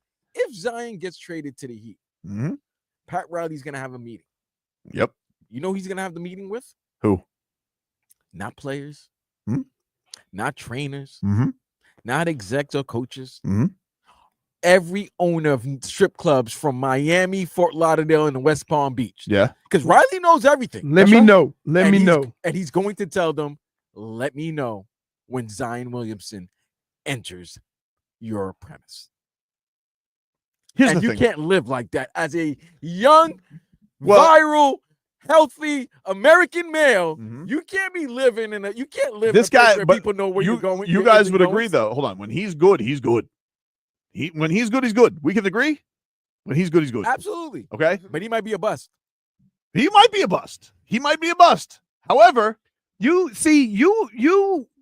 Leroy. I just think some of your decisions need to have more of a long-term here's the thing, though. Outlook than a short-term outlook. He's got a lot of outs in his contract. He's got weight clauses. He's got missed game clauses. He's got out clauses. Got one of those deals that's like, hey, if it stinks, we can get out of this, baby. No questions asked. But if you were looking Why do you think all those clauses are in his contract? Well, I mean, he had a very rough start to his career. And you would like. And I understand that he's missed a bunch of practices, missed a team flight, and was just suspended for unprofessionalism yet again. All I'm saying is, I don't want to make a substantial move that includes the unknown. Would you give up Zion for Kel'el Ware? No. Absolutely. Tobin has to think about it. Look at him. Would you I think that if they let Kel'el grow, mm-hmm. that he'll be like almost like an Anthony Davis, playing strong words. I'm not saying I said Anthony Davis type. I didn't say Anthony Davis. Did you just say we got the unibrow? I'm saying a guy who can play inside, who can defend the rim while stretching the floor and shooting a three. We need somebody with a little bit of, if we're going to lose Jimmy Butler, right? It's great to have the bigs. We're going to lose Jimmy Butler. We're going to have like somebody in that, that point forward situation. But you also need somebody that's going to play. Dude, what if Brandon Ingram? Here's the difference with Brandon Ingram, okay? I can't have 2 Windsocks. Here's the thing with Brandon Ingram.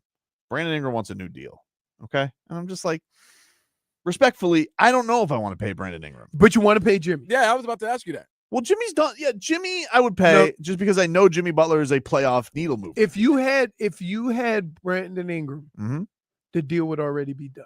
What do you mean? If you had the same issues you're having with Jimmy, with Ingram, it would already be done because he's younger. No. Okay. They could have Brandon Ingram if they want to have Brandon. Nobody wants Brandon Ingram. Okay. Brandon Ingram. If anybody wanted Brandon Ingram, he wouldn't be a Pelican right now. No, they know that they can sign him after the year. Why give up assets when you can get them and keep your assets? There's nobody with cap space, though. So you would have to do a sign and trade. I'm just saying. Easier to do. I don't know if I would. If you. So you're telling me you would rather have Brandon Ingram than Zion? No, because neither one of them play. I'm just talking about playing, babe. Let's. No, I'm talking about all I care about is playing. Have a little roll all I care about is playing basketball. Roll of the dice, dude. All I care about is playing basketball. That's it. What if we could work a 4-teamer? It's Jimmy to Phoenix, okay. Bradley Beal somewhere, Zion to the Heat, and then something. I think you might need to relax there, Tobin. I think what you've always wanted might be, if you're really paying attention and what's going in the NBA landscape, what you've been dreaming of, your fantasy, it's not looking like a fantasy if it continues going on. A certain individual is racking up a tremendous amount in fines. Oh my God. And that to me is the first step of frustration with your current employer and your current status. So you're raking up the fines. Then you're also talking to the media and letting them know how you feel.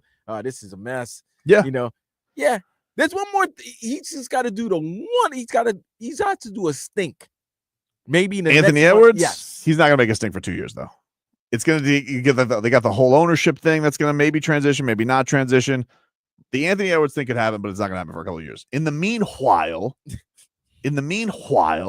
while we're dealing with mystery land here of Jimmy Butler, I'm trying to find a scenario to get the Heat an all-star talent with some contract safety nets, and nobody seems to want to take the risk because you all think he's gonna eat too much and hang out with Astron too much. That's not. Tobin. Again,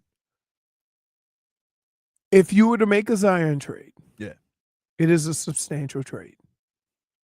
I don't want to make a substantial trade with any player in the NBA that I'm going to have to deal with some of the same issues that we have with Jimmy. Whether he's going to play or not, whether he's going to show up or not, whether he's going to do his own thing or not. He's 24. So what do you and what does that mean? We're about to get what does that mean? It means Jimmy, his issues you have are age. You don't think you think, he's 24, we can fix him?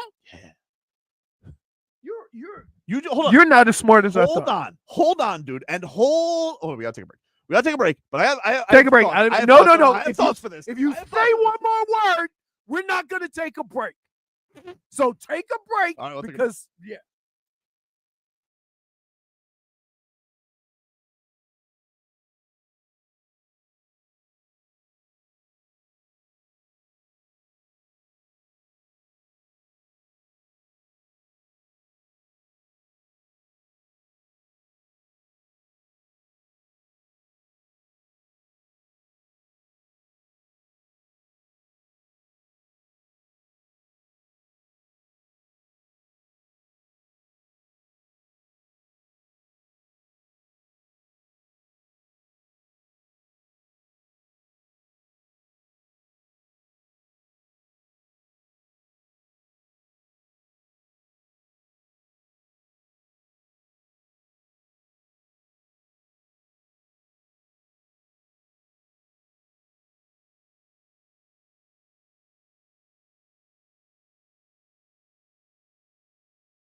What do you mean, dude? I don't like this. What do you mean? Oh, there we go. Welcome back, everybody. It's Tobin and Leroy here with you. Anthony Chiang, Miami Herald, is going to join us in about 10 minutes. Money. That's what Jimmy sing? Oh, man. Let's talk to Brent here. What's up, Brent? What's up, Tobe? How are you, buddy? What's up, Vlad, Leroy? What's Good happening? to hear y'all. Love the chemistry, y'all. Just want to give a quick shout out to Leroy. Thank y'all for beating Ohio State this year. I hope they get smashed this weekend. So no. Here, let me explain something. Normally, I'd be with you, but anybody but Notre Dame. I know how you feel, brother. I'm a Hurricane fan, So, yes. hated rivals Right, are in is the final. This is the only situation where Notre Dame hasn't had Buckeyes. one since '88. They hadn't had one since '88. So I can't stand OSU right now. And if Ryan Day gets one, it's just gonna make my skin boil.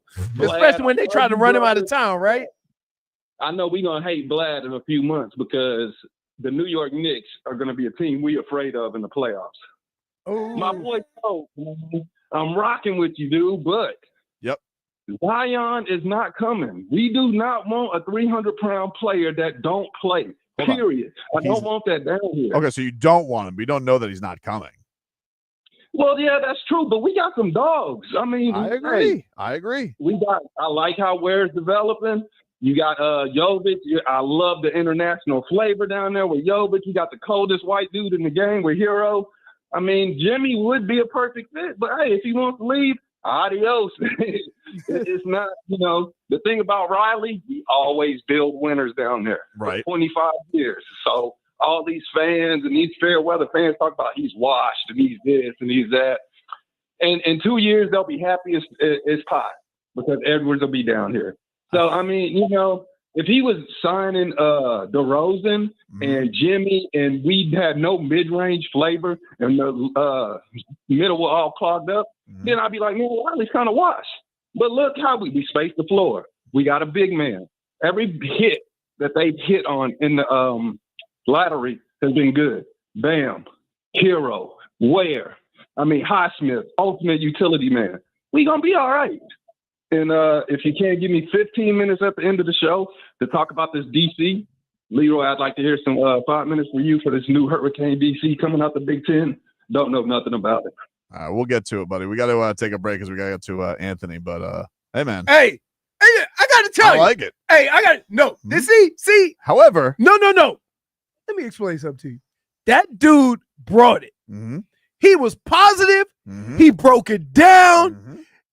Nothing that he said was along the lines of what you would say. But I really want him. Well, he doesn't want him. He made it clear he doesn't want him. But that's you. I'm looking for a solution to a bad situation. Okay. And again, how can your solution be a guy that you hope will play, that you hope can fix, but you don't know? Maybe he's not pushing as much to fix to play for that franchise. So you want a guy that? So you want a guy who's a quitter? I mean, what are we doing with that? I mean, he does like Jimmy. I mean, we're already kind of dealing with that. Now I got a young lad coming to a franchise. We'll take a break. Anthony Chiang from the Miami Heat. Let's get to join us next.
Welcome back. Tobin and Leroy here with you. 560 WQAM. Take you guys up until 2 here on the program. We're supposed to link up here with Anthony Chiang from the Miami Herald in just a few minutes, but Charania has just dropped a report, Leroy. It's Charania. What? Which is crazy.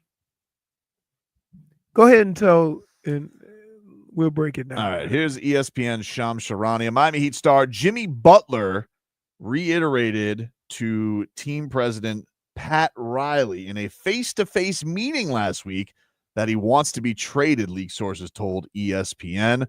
Butler told Riley that he will not sign a new deal in Miami and intends to only use his $52 million player option in the offseason for the 2020 for a 25-26 as a trade maneuver, sources said.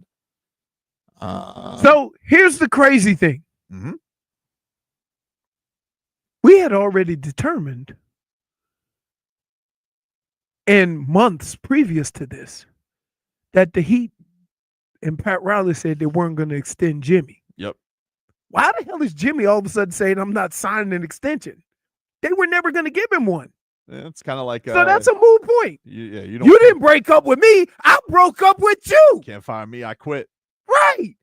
So the fact of anybody down here who sees that goes, well, that's odd because he was never going to get an extension. It is odd.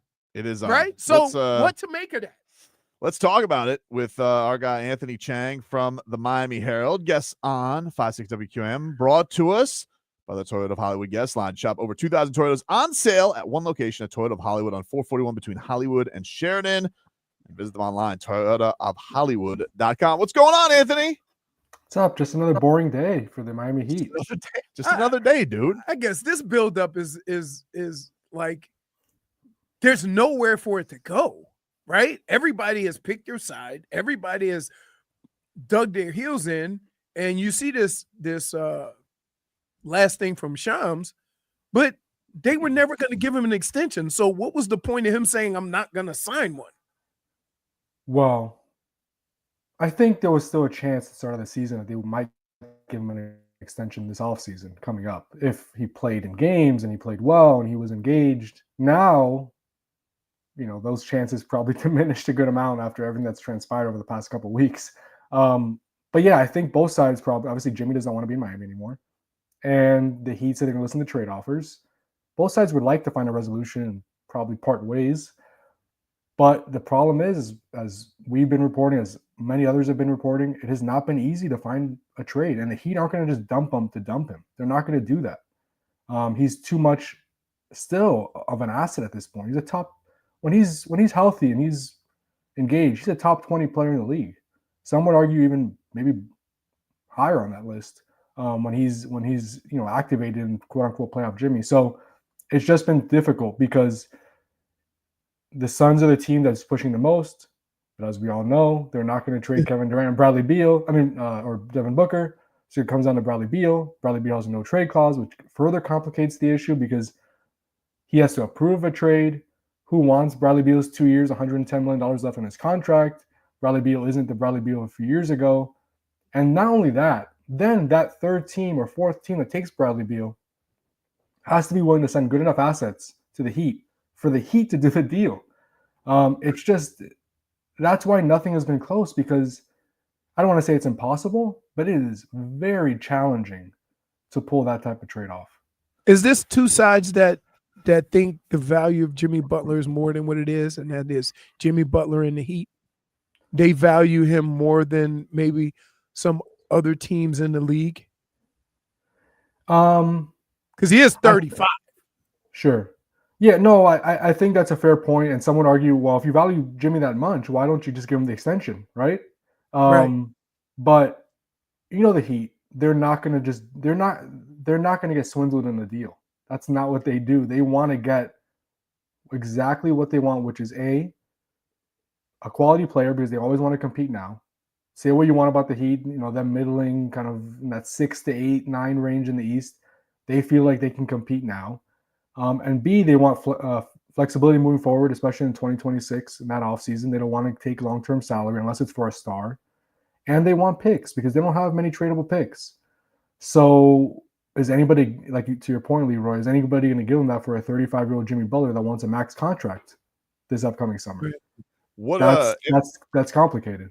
What do you think's been you've been reporting, Anthony, that they've been trying to send a message to the locker room like, hey, Friday comes around, we're prepping for you to come back. But like, you get any sense of where the team is at right now, knowing when they made the suspension, maybe they were hopeful that this thing was going to be resolved by the end of the suspension. Doesn't appear like it's going to be. So I guess what do you think we're in for in a couple days? I don't know. And that's why I'm fascinating because I have no idea what we're going to be in for. To be honest, I haven't been around the team during this trip. I didn't travel. I was supposed to go to LA. But then obviously all that's going on over there, just terrible. I couldn't make it out there. But I mean, you've been around this team a lot, Tobin. You know how it is. Like, I think players will just kind of accept it and try to move forward. But it is going to be awkward. I mean, there's no doubt. Like, how could it not be? It's not going to just be like Jimmy playing his country music in the locker room like normal. Like, it's just going to be a little awkward because of everything we know. You know, how that relationship between the Heat and him has been fractured. Like, I mean, every day there's more stuff coming out, right? It's gone ugly. And how is Jimmy going to take it, right? Like, does Jimmy go right back into the starting lineup? Does he play 35 minutes? We've had these conversations for the last week. Yeah, but I don't know if the Heat are going to know what they're going to do. I'm assuming Eric Spoelstra is probably going to have a meeting with his coaching staff for the next couple of days and figure, like, what the heck are we going to do here, right? If he is going to return. So it is going to be interesting. The only thing that really got to me is beginning of the year, he said he was going to play, right? So I took him at his word. It doesn't bother me that he has beef with Pat Riley or the Heat, right? But to me, everything that he's done and how the team now views him is going to have the most impact on this situation to me, because you can't now make it so uncomfortable for the other 14 guys in the locker room that you can't have production. So I have no idea what they're going to do. And just to assume, we're all making this up. Tobin's making this assumption because he does this. Oh, Jimmy just will come back. Jimmy will come back and play, and it'll be great. I didn't say that. No, but I didn't say that. I'm just saying I don't think you can bench him. Like, why not? Because that's crazy, dude. He's going to sit on the bench. Well, what do you – so are we going to just roll him? And Anthony, this is the argument we had.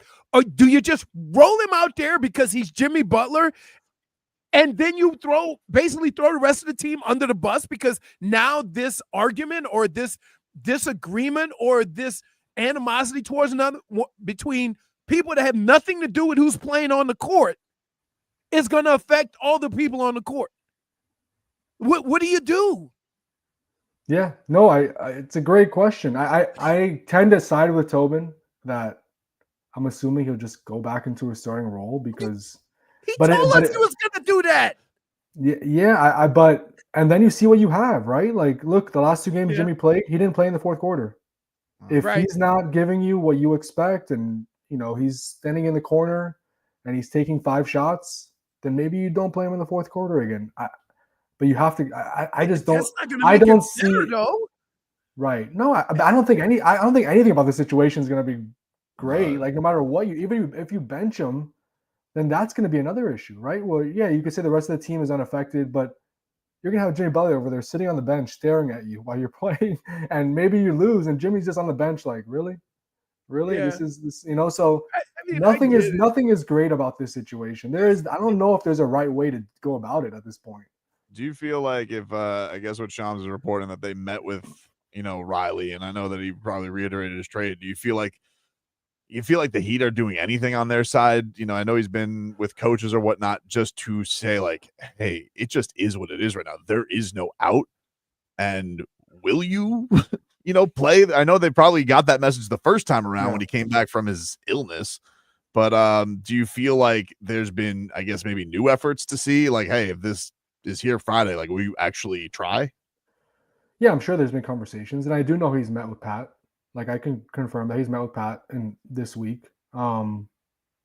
I would expect, my expectation is if they ask Jimmy Butler to play and be in uniform, he will play and be in uniform, because you know why? He does not want to lose more money, right? Like that's the problem. So I do think, again, my expectation, I'm not going to say this is like 100%, but just from talking to different people, my educated guess is that there is no trade. They want Jimmy Butler to play on Friday, that he will be there in uniform and play. Because again, if he doesn't, then that's going to cost him more money, right? So he's already lost almost $3 million, which obviously that's pending the appeal process with the NBPA, and we'll see if he gets some of that back or maybe all of that back. We'll see. But just the chance of losing more money is not, I don't think Jimmy Butler is going to do that just to prove a point here and not play. So yes, there have been conversations. There'll probably be more conversations moving forward, I'm sure. But my expectation is that he will at least be in uniform and say, I'm available, because again, that's going to cost him more money if he isn't. Yikes. This is, I just don't, I can't think of, like, I'm thinking of all the other guys that have gone through this with a team, and none of them, even with Dame, even with Kawhi, none of this, maybe it's because we weren't close to it. None of it seemed to get this bad, right? Yeah. I just can't. None of it seemed to get this bad. Even with AD, like none of it seemed to get this bad. And is it because, Pat Riley's involved, and we all know how Pat Riley is, and you got Pat Riley and Jimmy, like two guys who are basically, they go at it like each other. So, like, yeah. I do think that's it. I mean, you have two very headstrong individuals. Jimmy wants to be traded. He wants to be dealt. He wants to be moved because he didn't feel like this team gave him what he deserved, right? That extension. Right. And Pat's like, I'm not going to just give you away to make you happy. Like there has to be a fair trade here.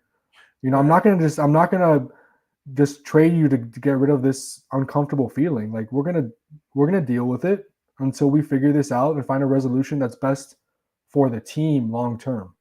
And I think that's where we're at right now, where you have two sides that are kind of dug into their position. And that's why, like I was telling you earlier, Friday, if he is there in uniform, it is going to be fascinating. And it's at home. See how that unfolds. And it's would at this have home. been better if it was on the road? Oh my God, they would have done that. Yeah, I was told that one of the reasons they did 7 games was because if he was going to return, they wanted to be at home because it's just a more controllable environment than being on the road. Do you think, Anthony, one of the things that I'm still like missing the piece of, right? Like I know you and I talked about this last year. Like, hey, what happens when he doesn't get it? What happens when he doesn't get it? Bam gets it. We all knew this could have been a sensitive topic coming into the year. But what I'm still trying to wrap my mind around is like, what happened from the time that he balled out in Detroit to this? Like what flipped? That's what I'm trying to like fill in the blanks in, because I can't figure that out. We all know that he got sick. We all saw the ankle twist, but then said he was going to come back. But it also just feels like when all those reports also happened to be coming out while he was away, like, did they try to go back to the Heat and say, please give us the extension? And the Heat said no, and that set this all off. Like, do we have any insight into like what changed from the time that he had one of his best regular season Heat games ever to the Pelicans and Pacers week? I don't know, but as you guys know, like these reports were coming out before that game, right? Like the first Shams report happened before that game. We all knew Jimmy wanted the extension last offseason. He wasn't very happy with not getting it. And he had some moments earlier this year. He was playing good basketball. He was, according to advanced metrics, a top 10 player in the league still, right? I know some people will say, you can't read into that stuff. He wasn't consistently himself early on in the year, but you look at the numbers, efficiency-wise, he was playing very, very well. So it is hard to pinpoint what changed between now and then. The only thing I can think of is, yes, this was like something that was going on behind the scenes already then. He obviously just had a really good game. But I think after he got hurt, got sick, missed that time, he comes back. I don't know what happened in those 2 games, but something shifted in those 2 games where think something changed. I don't know what it is. I don't know if it was like, I know there's been reports about the Heat calling out his effort. I don't think it was that. I really don't. Like, I think that was a question of like, Jimmy's performance against the Pelicans, like what was that? But I don't think it was just that. I think it was a collection of things that led to the suspension. From what I heard, like, there was a bunch of stuff behind the scenes over the past few weeks that the Heat felt that they needed to do something. I guess we'll go non-Jimmy for you before we get you out of here. Seems like we're kind of hitting a moment on this road trip. We're supposed giving more trust to Nico, giving more trust to Kel'el. What have you made of the two young big men and how they're playing together?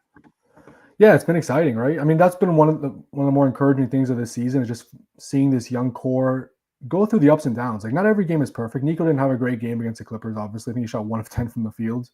But you see the skill sets, you see the upside, especially with a guy like Kel'el Ware, where, there's a lot for him to learn, especially on the defensive end, defending pick and rolls. He has to get better at that.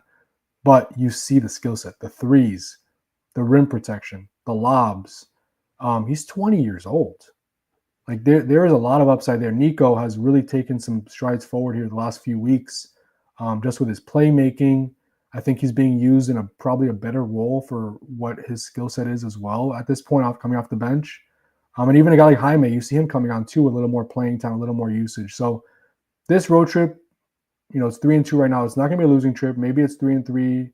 The Heat hope it's 4-2. It ends at 4-2. But I would say the biggest takeaway has just been the young core and them taking advantage of this opportunity to play more and be more involved. Anthony, you think that seeing them play for this stretch of games and kind of going through the lumps during the course of a game and a road trip, then if they come back home and then they go back to sitting on the bench and not playing consistently, do you think that hurts? I think it hurts their development more than it helps. And Spo always says, well, you got to be ready, but I think there's certain, like a stretch of maybe, I don't know if it's like a couple of months or 3 months that you got to just go through your lumps with consistent time at the highest level to be able to get better, especially with Kel'el, because he got to keep seeing the pick and roll. He's got to keep figuring out, okay, do I go rim protector or do I step out? He's got to keep seeing it over and over again. And it just seems like we may not see them. They come back to Miami, Kel'el may go back to playing 8 minutes. Yeah, I mean, it doesn't help. It doesn't help not to have them not playing. It only helps to get them as many reps as possible. I think Khalil's playing time will be okay just because it's for Bam, right? And Bam is always available pretty much except for last night. Right. So he's going to get his 12, 14 minutes whether Jimmy's playing or not because it's in the minutes when Bam's on the bench. But the guys you look at are Jaime, right? Where Jaime might still play 20-plus minutes, but it's not going to be in the same role if Jimmy's out there because Jimmy's going to be taking have the ball in his hands, right? Nico, similar. Like right now, Nico's being relied on to run the offense in certain stretches. It might not be the case if Jimmy's out there. So those guys I think will still play, but the role is a little bit different with Jimmy in there. Did you find any of the quotes that they said? A lot of people read in after the Blazers game about the chemistry. Do you think there's anything to that, like that they're either fed up with it, or do you feel like, they're just excited about a good stretch of basketball?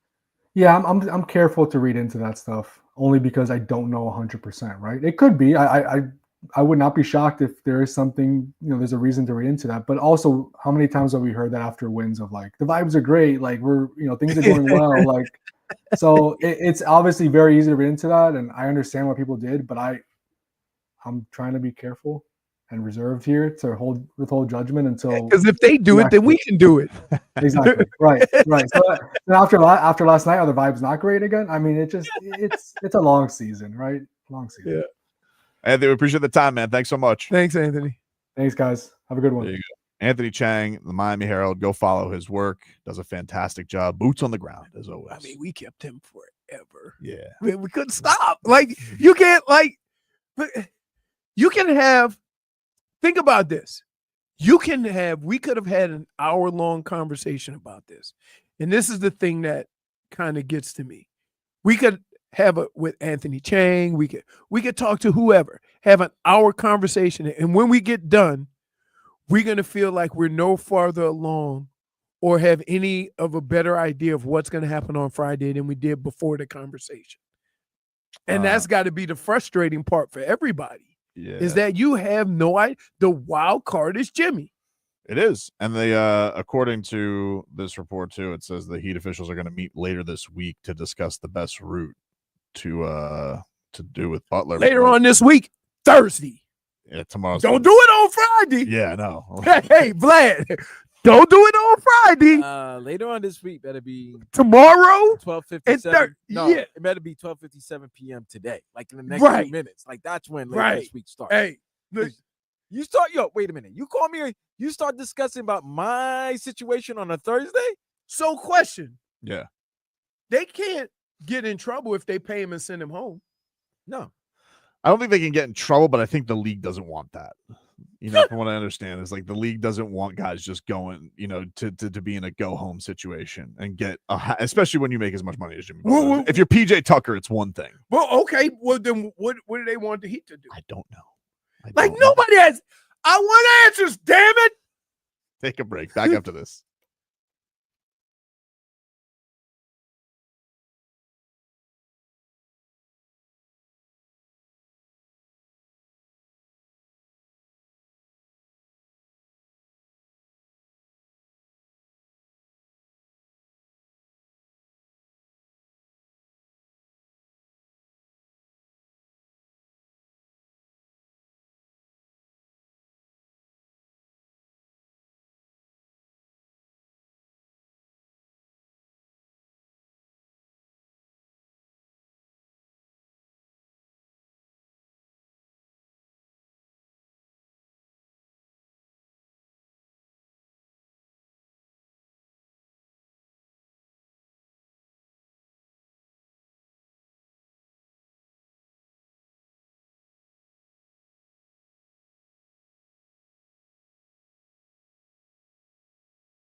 All right, welcome back, everybody. Tobin and Leroy here with you, 560 WQAM. Hello, Jennifer. Hello, guys. Great How are interview, you? by the way. Oh, yeah, Anthony was great. Definitely he was enjoyed the it. best. He told me after we got off there, he says, please don't make me end up on NBA Central. Did he text you that? He did. Have you done that before? Been on NBA Central? Or put somebody, have an interview with somebody and then have them, I don't know about an interview. Yeah, I mean, we've had like interviews we've done with players get on there. I've ended up on NBA Central before. Their mentions are the depths of hell. It is the beginning of the end. It's the beginning of the end. It really is. Yeah. I'm like, I won't do that to you. I can't control Drew Starr though. I don't. Whatever he's putting out there, which he has to be AI at this point. Headlines. Wow, that's not very enthusiastic. She gave me the old. The way did you upset her? It seemed like you upset He her. did upset me. Why? Because I was already at my lowest, and you decided to go ahead and try to question me. Wow. I didn't did that to question her? I was like, wow. That's why I hung up. Nothing. She hung up. He didn't question her. She was just upset. Yeah. Things weren't going her way. Things weren't working. Yeah, but you were ready, and I just know what you were about. So she threw a preemptive hang up on me. Because you were gonna fire me up, and I was not having it. You were asking her questions like an owl. Just like You were like, you know what, Vlad? Jennifer. I'm gonna get off this phone because I'm I'm like, I'm I looked at Leroy like, I don't know. Did you guys see what Kevin Love did on Instagram? Another troll job? No. Yep. What did he do? Well, apparently, I don't know this individual who this person is. All right, but apparently there's some OnlyFans model that well, she was going for Wilt numbers, I guess. Oh yeah. I know who that is. Okay. She had done a video. She had an experience where she had 100 men. Right. And then now she was trying to, and she didn't like it. She complained about it, but then said she's going for 1,000. Well, she's just pursuing record numbers, apparently, Vlad. Why? She's outdone herself again? Well, she apparently did the 1,000 men, according to her, I guess. I don't know. I haven't done the research on it. And then held up the Wilt Chamberlain 1,000 sign afterwards, to which Kevin Love posted her picture on Instagram and said, when someone asked me how bleeped our second half was last night.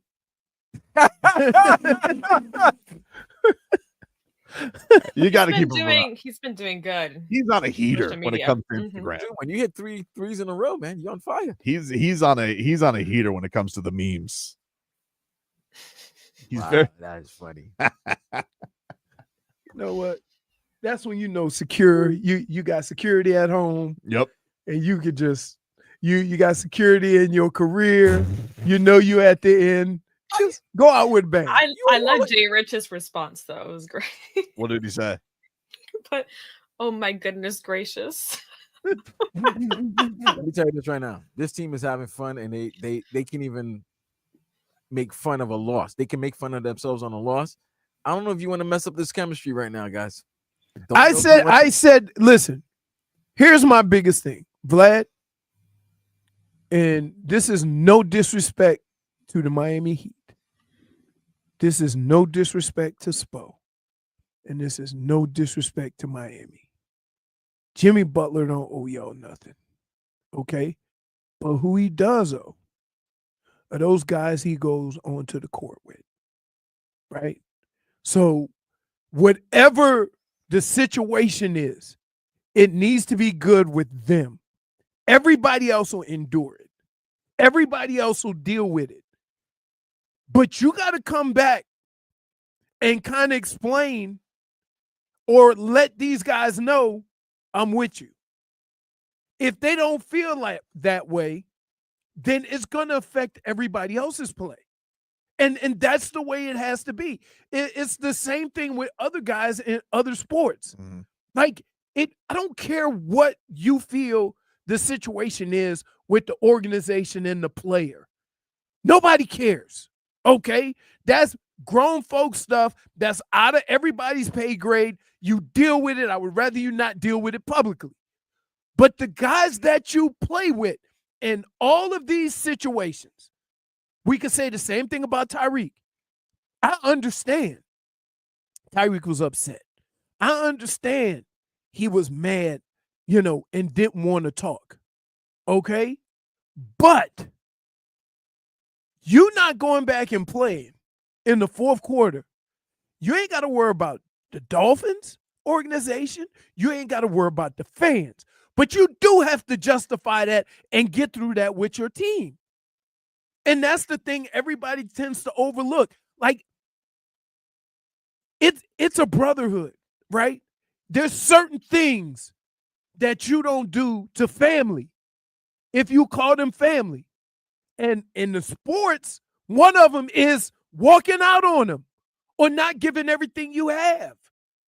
That's the only problem that could ever, Vlad, that's the only thing that could affect what's going to happen on Friday. If he comes in on Thursday when they get back and he go talk to him and he say, look here, I tried, it didn't work. I'm balling out from here on out. They'll be like, okay, cool. Boom, boom, let's go. 100%.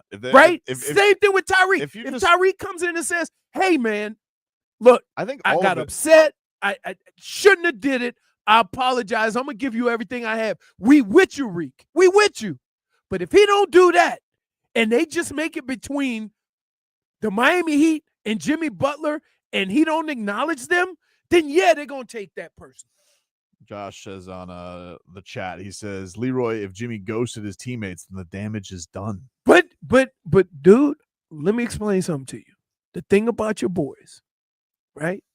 The thing about your boys, you have done, and we've had relationships with friends where some ridiculous acts have happened, right? And over a period of time, you squash it. I tell you all the time. Me and Steve Everett are best of friends. Our first encounter, I threw a glass ketchup bottle at him. And he'll tell you the story. A glass one? You were trying to kill him. Yeah. To the chart. Listen, I told him he was younger than me. And they thought it would be funny. They were sitting at the lineman table, the young lineman table. And he said, hey, Larry, right? Oh, Jesus. I said, hey, man. I say the first sign of respect is what you call somebody.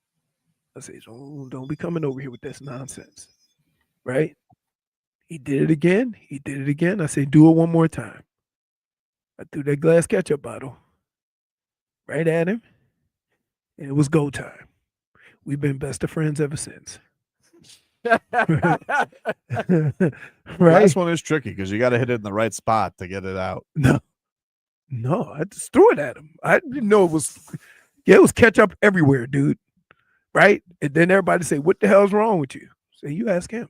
Mm-hmm. He know what's wrong with me. And so, yeah.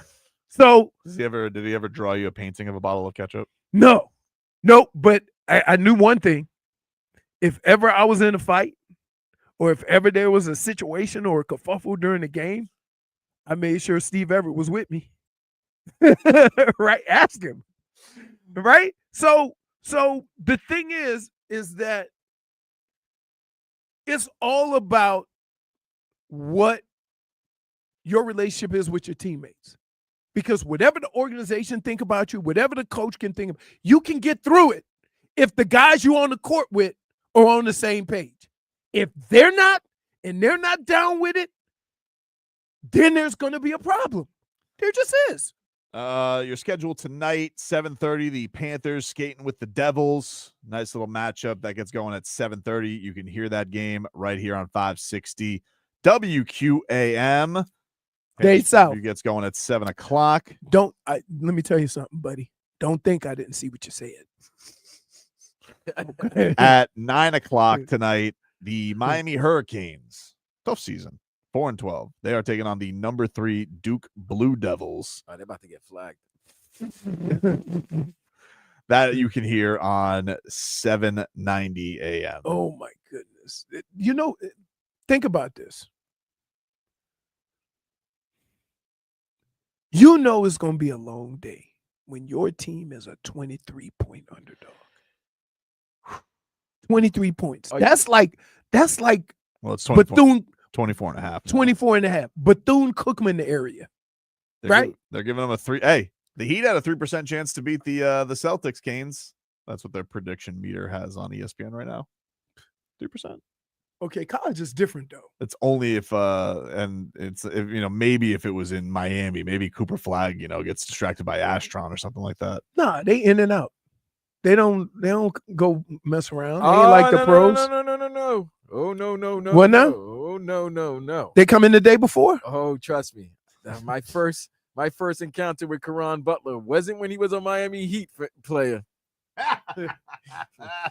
And I'm like, wait a minute, Caron, I'm supposed to go see you at noon tomorrow against the Canes. Why are you here at 6:09 in the Grove? Tough Juice didn't need any sleep. Tough Juice did not need sleep that night because he dropped 20 on the Canes and still won. That's a grown ass man. Oh my God, he was scary. Yeah. Now he's a delight. Very, very great guy. Yeah, but they still trying to mess with him, and he still looks like he's on, like he's ready to go. Smith and Leroy dressed like Timu Tiger Woods. Oh man, that's messed up, bro. That's messed up. Damn, they called you. They didn't even call you Eldrick. Take a break. Back after this.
Tobin and Leroy here with you, 560 WQAM. Let's get to 50 minutes of heat here, brought to you by Hollywood Kia. The big game is here. Tackle game-winning deals during the handoff drive-off event at Hollywood Kia. Get $1,000 lease bonus cash towards your new Kia, plus we'll double your down payment up to $3,000. Online at hollywoodkia.com. Call them, 832-930-6181. Heat lost last night to the LA Clippers in a non-Jimmy world. That was a non-anybody world. For some reason, the second and third quarter they didn't play basketball. Except for Tyler. Except for Tyler. Tyler, man, he got them. He got to the free throw line three different times on the 3-point shot. But it was pretty much nobody else showing up for him. Everybody else stunk up the joint. Couldn't hit a shot. Fat bum. He got it going in the third quarter. Ugh. I hate that stupid thing that he does. Nah, he got it going the whole second half. I mean, I hate that stupid. He does do like almost a cha-cha. Norman. I'm sorry, because I really respect the referees not allowing him to get off those shots anymore. So he has like just a walkthrough to the free throw line. They got furious. I don't remember if it was him. I think it was him, but like Tyler got mauled on a play, and then I think he got an and one, and Spo lost his mind. But the damage was done on that. Oh, by the way, Spo, shave. I don't like seeing all those grays in your face. Shave. That's his hunkered down look. Hunkered down. Yeah, he's hunkered down, dude. You're in LA, man. Shave. Spo was not having it yesterday, but yeah, it was one of those games. Nobody could really get it going for Miami outside of Tyler Herro. Then Kel'el Ware had a nice fourth quarter to I guess give you a little. Let me tell you something. Put a little whipped cream on poop. But you know what? He had his first double. He's got a pretty shot, man. But Jax is right. That 3-ball goes so slow, the rotation out of his hand. But so it's like every time when it's going in, because it's like a grenade. But I like it. Spo, let's take him and Bam out for a whirl, dude. I don't take him out for a whirl. I don't. Wait, you know what? You can still stagger the players if you play them together. Like they don't have to be independent of one another. All right, yeah, 100%. Well, he started to play him and Nico together, Bam and Nico together. We've seen that stint. I wonder if he will ever go. I love all three of them at the same time. Let's just do that. Who? Nico, Bam, and Kel'el. Oh, Kel'el. Yeah, Jaime can be there too. You think maybe Jaime started playing back, knowing that in 2 days he might have to go back to the bench, and just might have gotten. No, they don't think like that. They don't think like that. Like. Here's the deal. I don't believe that he thinks that way, but it's hard as a young player when you're trying to earn your way, right, and trying to establish yourself, that your playing minutes have nothing to do with what you do on the floor, but how the situation presents itself. So that would suck, right? Because the Heat are notorious for saying, hey, he earned those minutes, right? Then why can a guy go out and have 25, be a plus 30, and then the next game play 3 minutes? I thought he earned that. So I don't know. I think it could, Vlad. It could affect them because he's thinking, well, when Jimmy gets back, there goes my minutes. But Nico could say the same thing because Nico get to be a ball handler. Nico gets to do a lot of the things that Jimmy would do. So I don't know. I don't. It's just like it's a weird. Like, man, I've been around sports. I just never seen him turn the ball over that much. He just couldn't take care Bad of it. game. I've been around sports most of my life, and I'm still having questions about this situation because I have no idea. I have no idea what's going to happen, and so I keep asking questions. Not because I'm trying to be difficult, because I really don't know. Well, this is the thing with what the Heat should do or what Jimmy should do. Okay, well, here's the thing that I guess if you guys are just tuning in, Charania reported today that and Anthony Chiang confirmed when he was on with us that Pat Riley and Jimmy Butler had met face-to-face to discuss the status thing. Jimmy reiterated that he wants a trade, and the Heat are not in a rush to do it. Like, they've gotten offers, but they're not going to get lured into doing something that they don't want to do, which kind of feels like why Jimmy did what he did. I think he was kind of hoping that would be the final grenade that would get him just shipped off for whatever. But Toby, come on, man. Like, this is I told Leroy and I talked about this. You guys, they know each other. They basically the same person. Pat Riley said that. So you walked into the season knowing that you were done with each other. So stop. I don't think that he did think that with Jimmy. Maybe here's what threw the whole thing off. And here's why it could really, if you're Pat Riley, really piss you off and make you dig your heels in. Jimmy, in the beginning of the year, I ain't worried about that right now. I'm just going to go out and hoop. When he said those words, we all thought that this would be taken care of. Jimmy going to go out and play. I don't know what happened since then. I don't know. That's what I'm always that's right. Been That's been your question. I've been asking that since basically the whole sick thing happened. Right. I've been asking, hold on. I just saw with my own two eyes that he hurt his ankle. What do you mean you guys thought that he was sick? And he says, look, people are saying there's an illness going around. People swear up and down he's sick. Sorry, dude. All this stuff that's happened around it has left me skeptical. I don't buy it. Sorry.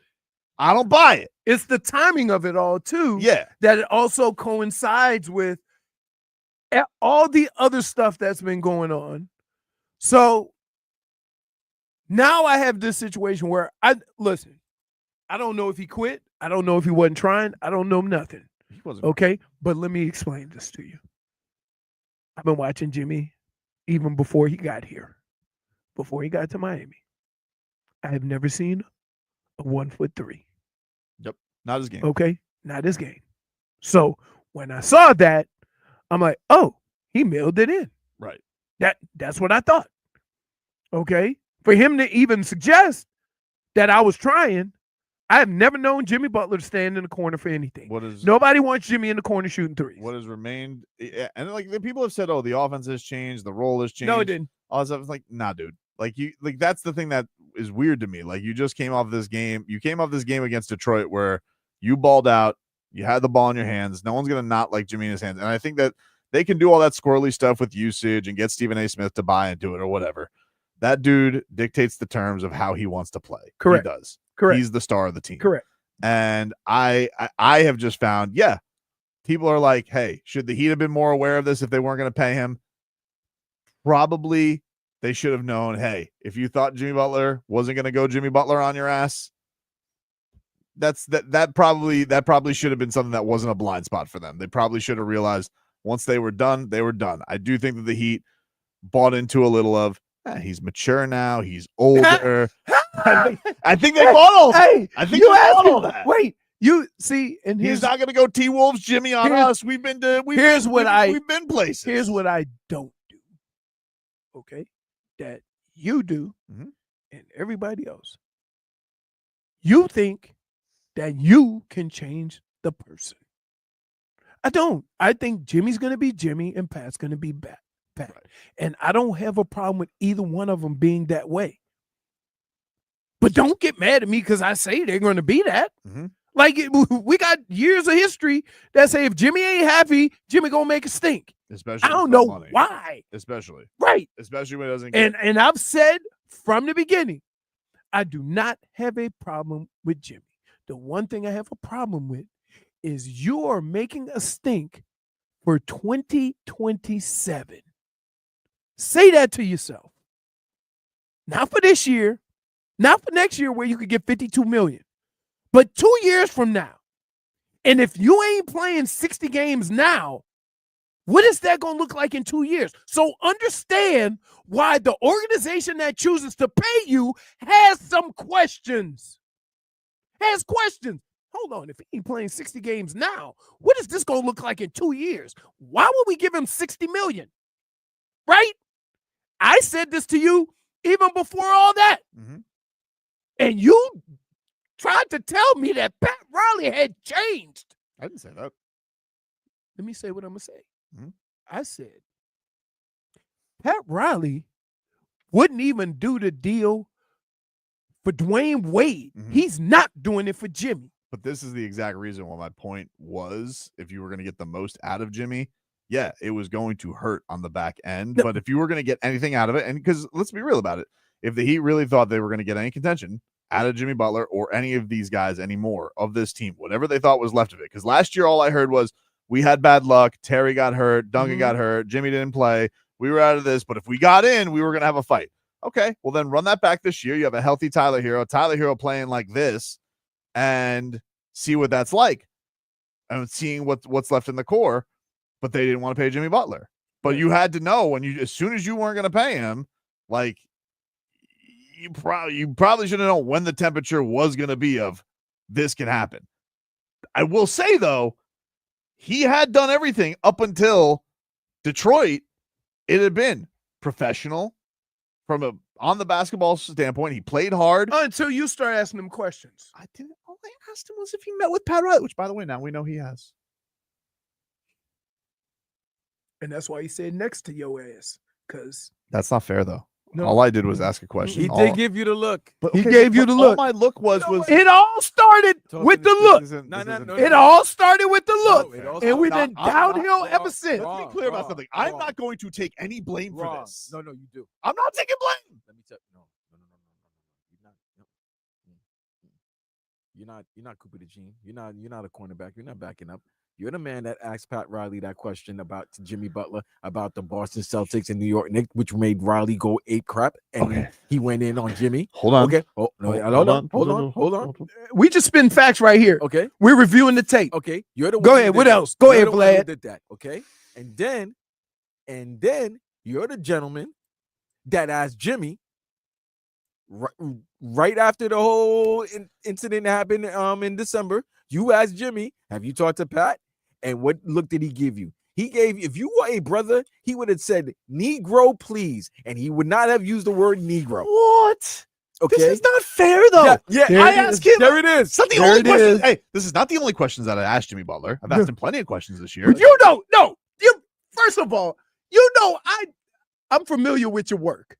You throw the softballs out there. Hey, how's Big Face Coffee? Hey, I've never asked him that. I've never you throw a couple of lobs up there, couple of alley-oops, and then you softballs. Then you make him shoot a three, blindfolded. No. And that's what you did. Then you hit him with that question. Everybody out there, everybody at that practice. When did he practice that one-legged three? Yeah. Was that after you asked him the question? Yes. But no. That's not fair. Because no. Before that, he was jovial. Before the question. Well, you know what? Before the question. It was a reasonable question. Before the question, jovial. Says who? After the question, look at what you started. I didn't start anything. That was the beginning.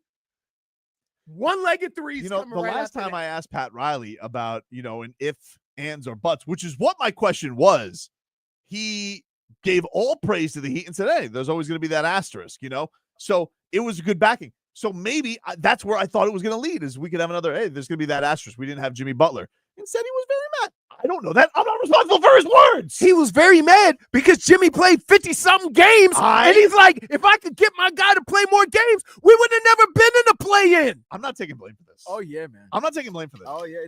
You're not taking it, but everyone's blaming and pointing fingers at you. Yeah. I'm the epicenter. Yeah, you're the epicenter. I'm not the epicenter. Yes, you are. Yep. You're the epicenter. Won't even play a center.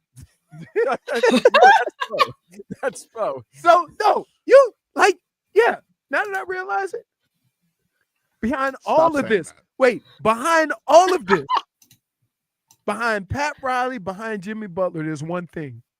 A Tobin question. It's not. I really Tobin. We could go back. You know what? We could do like NCIS origins. We could go back to how did this all start? I'll tell you how it all started. The origin story. It all started by these two questions. So wait a minute. So let me get this straight. You guys thinking of 30 for 30 one day? Yep. That my voice is going to be there. No. It's going to start. Keep your mouth shut. Here's how it's going to start. It's going to start with, hey, Pat, Jimmy said. No. And then, not even that. It's going to start with the music. You got to have the music. Yeah. Yeah. and then the picture of Riley answering the question is gonna be like in black and white. It's not even gonna be color. It's got to be black and white. You got to bring the Setting drama the scene. up. Set the scene up. Yeah. Set the scene up. Yeah. So then he answers the question, This is and not fair. then after he answers the question, you freeze it. I really need And you then guys. you move, and I then know you move to then Look, Tobin and Butler. I and know. Jimmy. No. Vlad, I know you're doing like you and Leroy are doing a bit right now. I really need you to not stop. 'Cause I gotta go. No, I need to go to Now you're doing your bit. Friday. I need to go to that building on Friday. And Wait, you're you know what's funny? You know what's funny? Crazy. The bit master No, is no. getting mad at This is- somebody for doing a bit on him. This is No, about my you safety. just mad. This You is about just my safety. you just mad because the bit involves No, you, no. and you not I don't want riding fans him. mad at me. The fans already. Fans mad at me. I didn't do anything. I'm not responsible for other Yep. people's words. While he coyote, you fall for Strike everything. again. Bro, why? Why do you gotta fall for everything? I didn't do anything. Really? Just showed up, boots on the ground. Really? While he coyote, and then all of a sudden Why you show up, and all of a sudden you're like No. a serious interviewer. You know, No, Leroy. He shoves up with boots on the ground, but unfortunately, he also has a 6-shooter ready to Yeah. ready to shoot all the Heat theories and everything out. Come on, man, it's your fault, bro. You're the start of this. Take a break. Back up to this. Oh, now you want to go to break.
care for the show. I haven't cared for it. Wait, That's centered around your, you your guys, acts. you guys are you're out of line.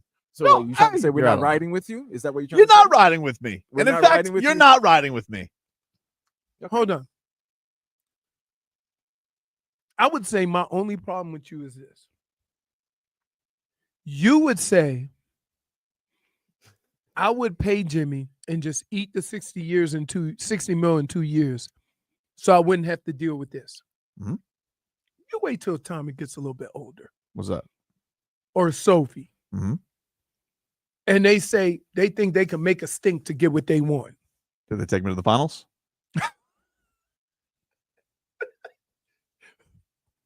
You understand that That's not how it works. It works in their favor, not yours. my only problem with Jimmy is this. Pat's biggest problem with paying him was solely that he wasn't playing enough games. Right? Pat put it out there. I need you to play more games. Jimmy responded, I'm gonna go out there and ball. So I think when Jimmy realized he wasn't going to play as many games as he did last year, then that's when it all turned. You think Gogi can squash this? No. Man, nothing's gonna squash this, man. It's over, B. I think When in Gogi- doubt. Hold on, Johnny. It's over. Hold on. What? It's over. Who can go talk to Pat Riley? Magic? Nobody. Only Irvin. Nobody. Spo. So No, he doesn't listen. no. Here's my deal. Mickey's the only one. him. Mickey. But here's my point. Oh, yeah. You see how high up you got to go? Well, I mean, Who's that with Jimmy? So two outside people could come in and talk to their friends or somebody they respect and say, hey, you guys need to make this right. Right? Miss Riley. That's right. That's it. nah, Mrs. Riley. Miss Riley. Miss Riley probably told him to kick rocks Yeah, he told after Jimmy. skipping the Christmas party. Yeah, you can't be missing Mrs. Riley's Christmas. So that's my deal though. Like there's really not that many people that could talk either one of them, right, into like trying to mend it. I don't know. One person can mend all of this. D Wade. No. D guy Wade, with the like, tattoo? baby, I ain't like you fam. Yeah. D-Wade, Crazy. D-Wade did like a post about Pat Riley failing Jimmy Butler from the Levitard show. Oh, yeah. And then he did post, I mean, oddly enough, he did post a house, he said that he had almost a premonition where he said, a house divided amongst itself cannot stand, the Pat Riley using the biblical term. He used a Rileysm in front of Riley at the statue. But who was the message to? Was it a message to Riley? Was it a message to Jimmy? Was it a message to everybody? I don't know. It's what's never. what's Let that me tell you saying? something. What's that saying? The house divided Among itself. amongst cannot- them. Yeah. Mhm. A house That that's means- broke. In sports, Can't that stand means you either. can't win if you're arguing inside. the A house. house that's not financially stable won't stand either. Oh no, this house is financially stable by making financially stabling decisions. Wait, One is not giving the 37-year-old $60 million. Hold on. It's not prudent. Hold on. I'm sorry. What's his name? Rothschild. Leroy and Vlad don't understand that Jimmy owes the Heat. That don't understand that Jimmy owes the Heat, not the other way around. Wait. I don't agree with that. I didn't. At no point in time did I say the Heat owe Jimmy anything. And excuse me, nobody was coming down here. Jimmy wanted to come down here. Jimmy gave you 2 NBA finals and 3 Eastern Conference championships, and could have gave you another 4th final if that shot isn't short. So Jimmy doesn't owe the Heat anything, and the Heat don't owe Jimmy anything. They don't owe Dave.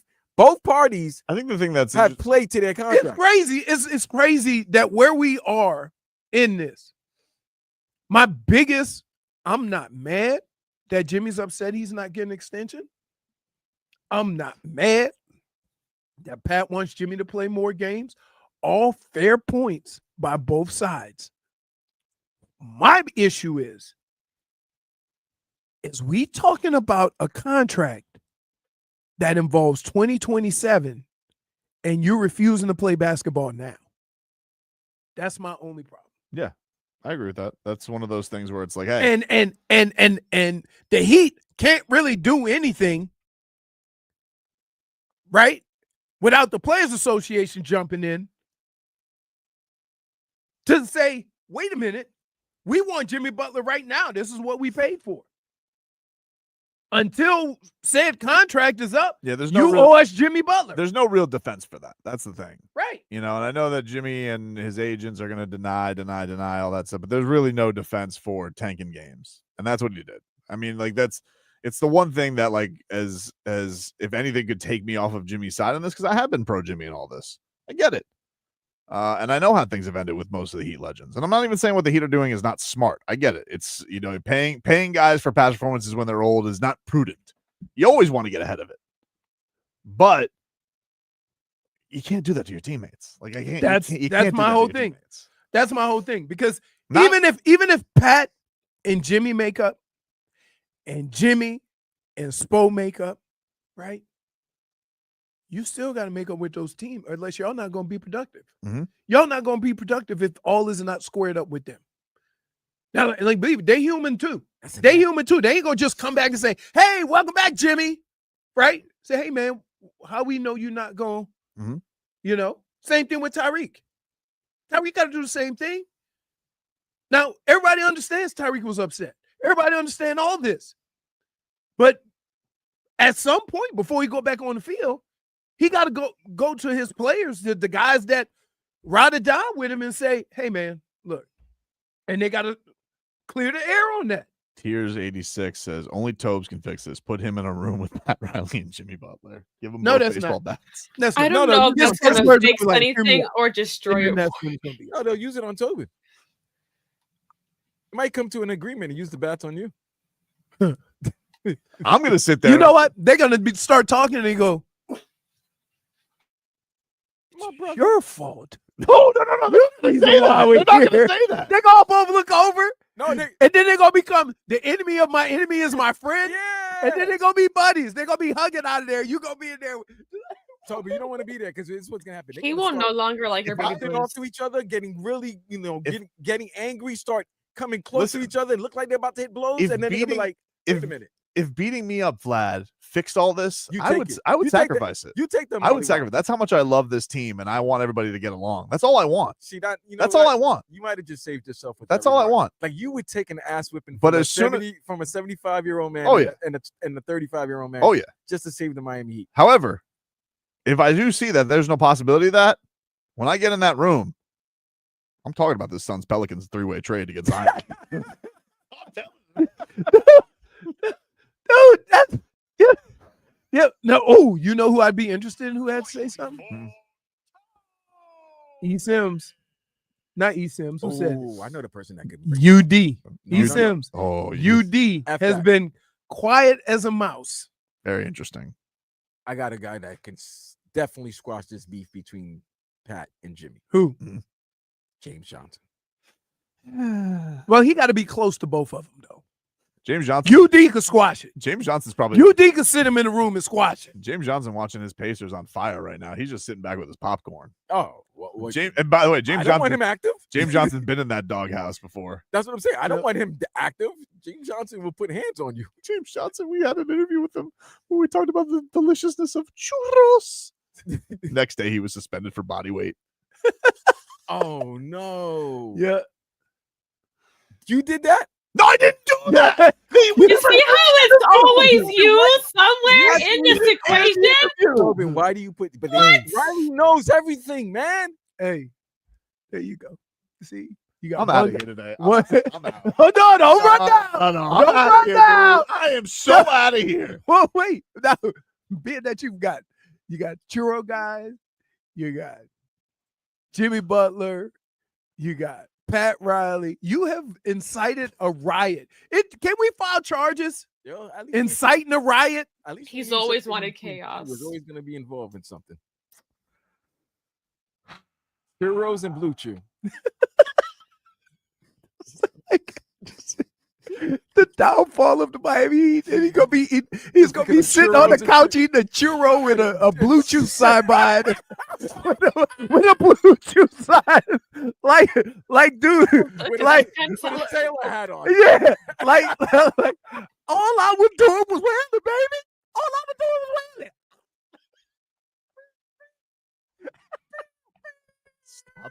Stop saying I'm responsible for the downfall of the Miami Heat. Yes, you are. Stop saying Wait, that. right now the Heat are in a schism. Who started the schism? I didn't start a schism. Yes, you did. I didn't start a schism. Did you ask Pat Riley a question about the Heat, about the Knicks and Celtics? Who's the only guy in this world that told Jimmy Butler to shut it?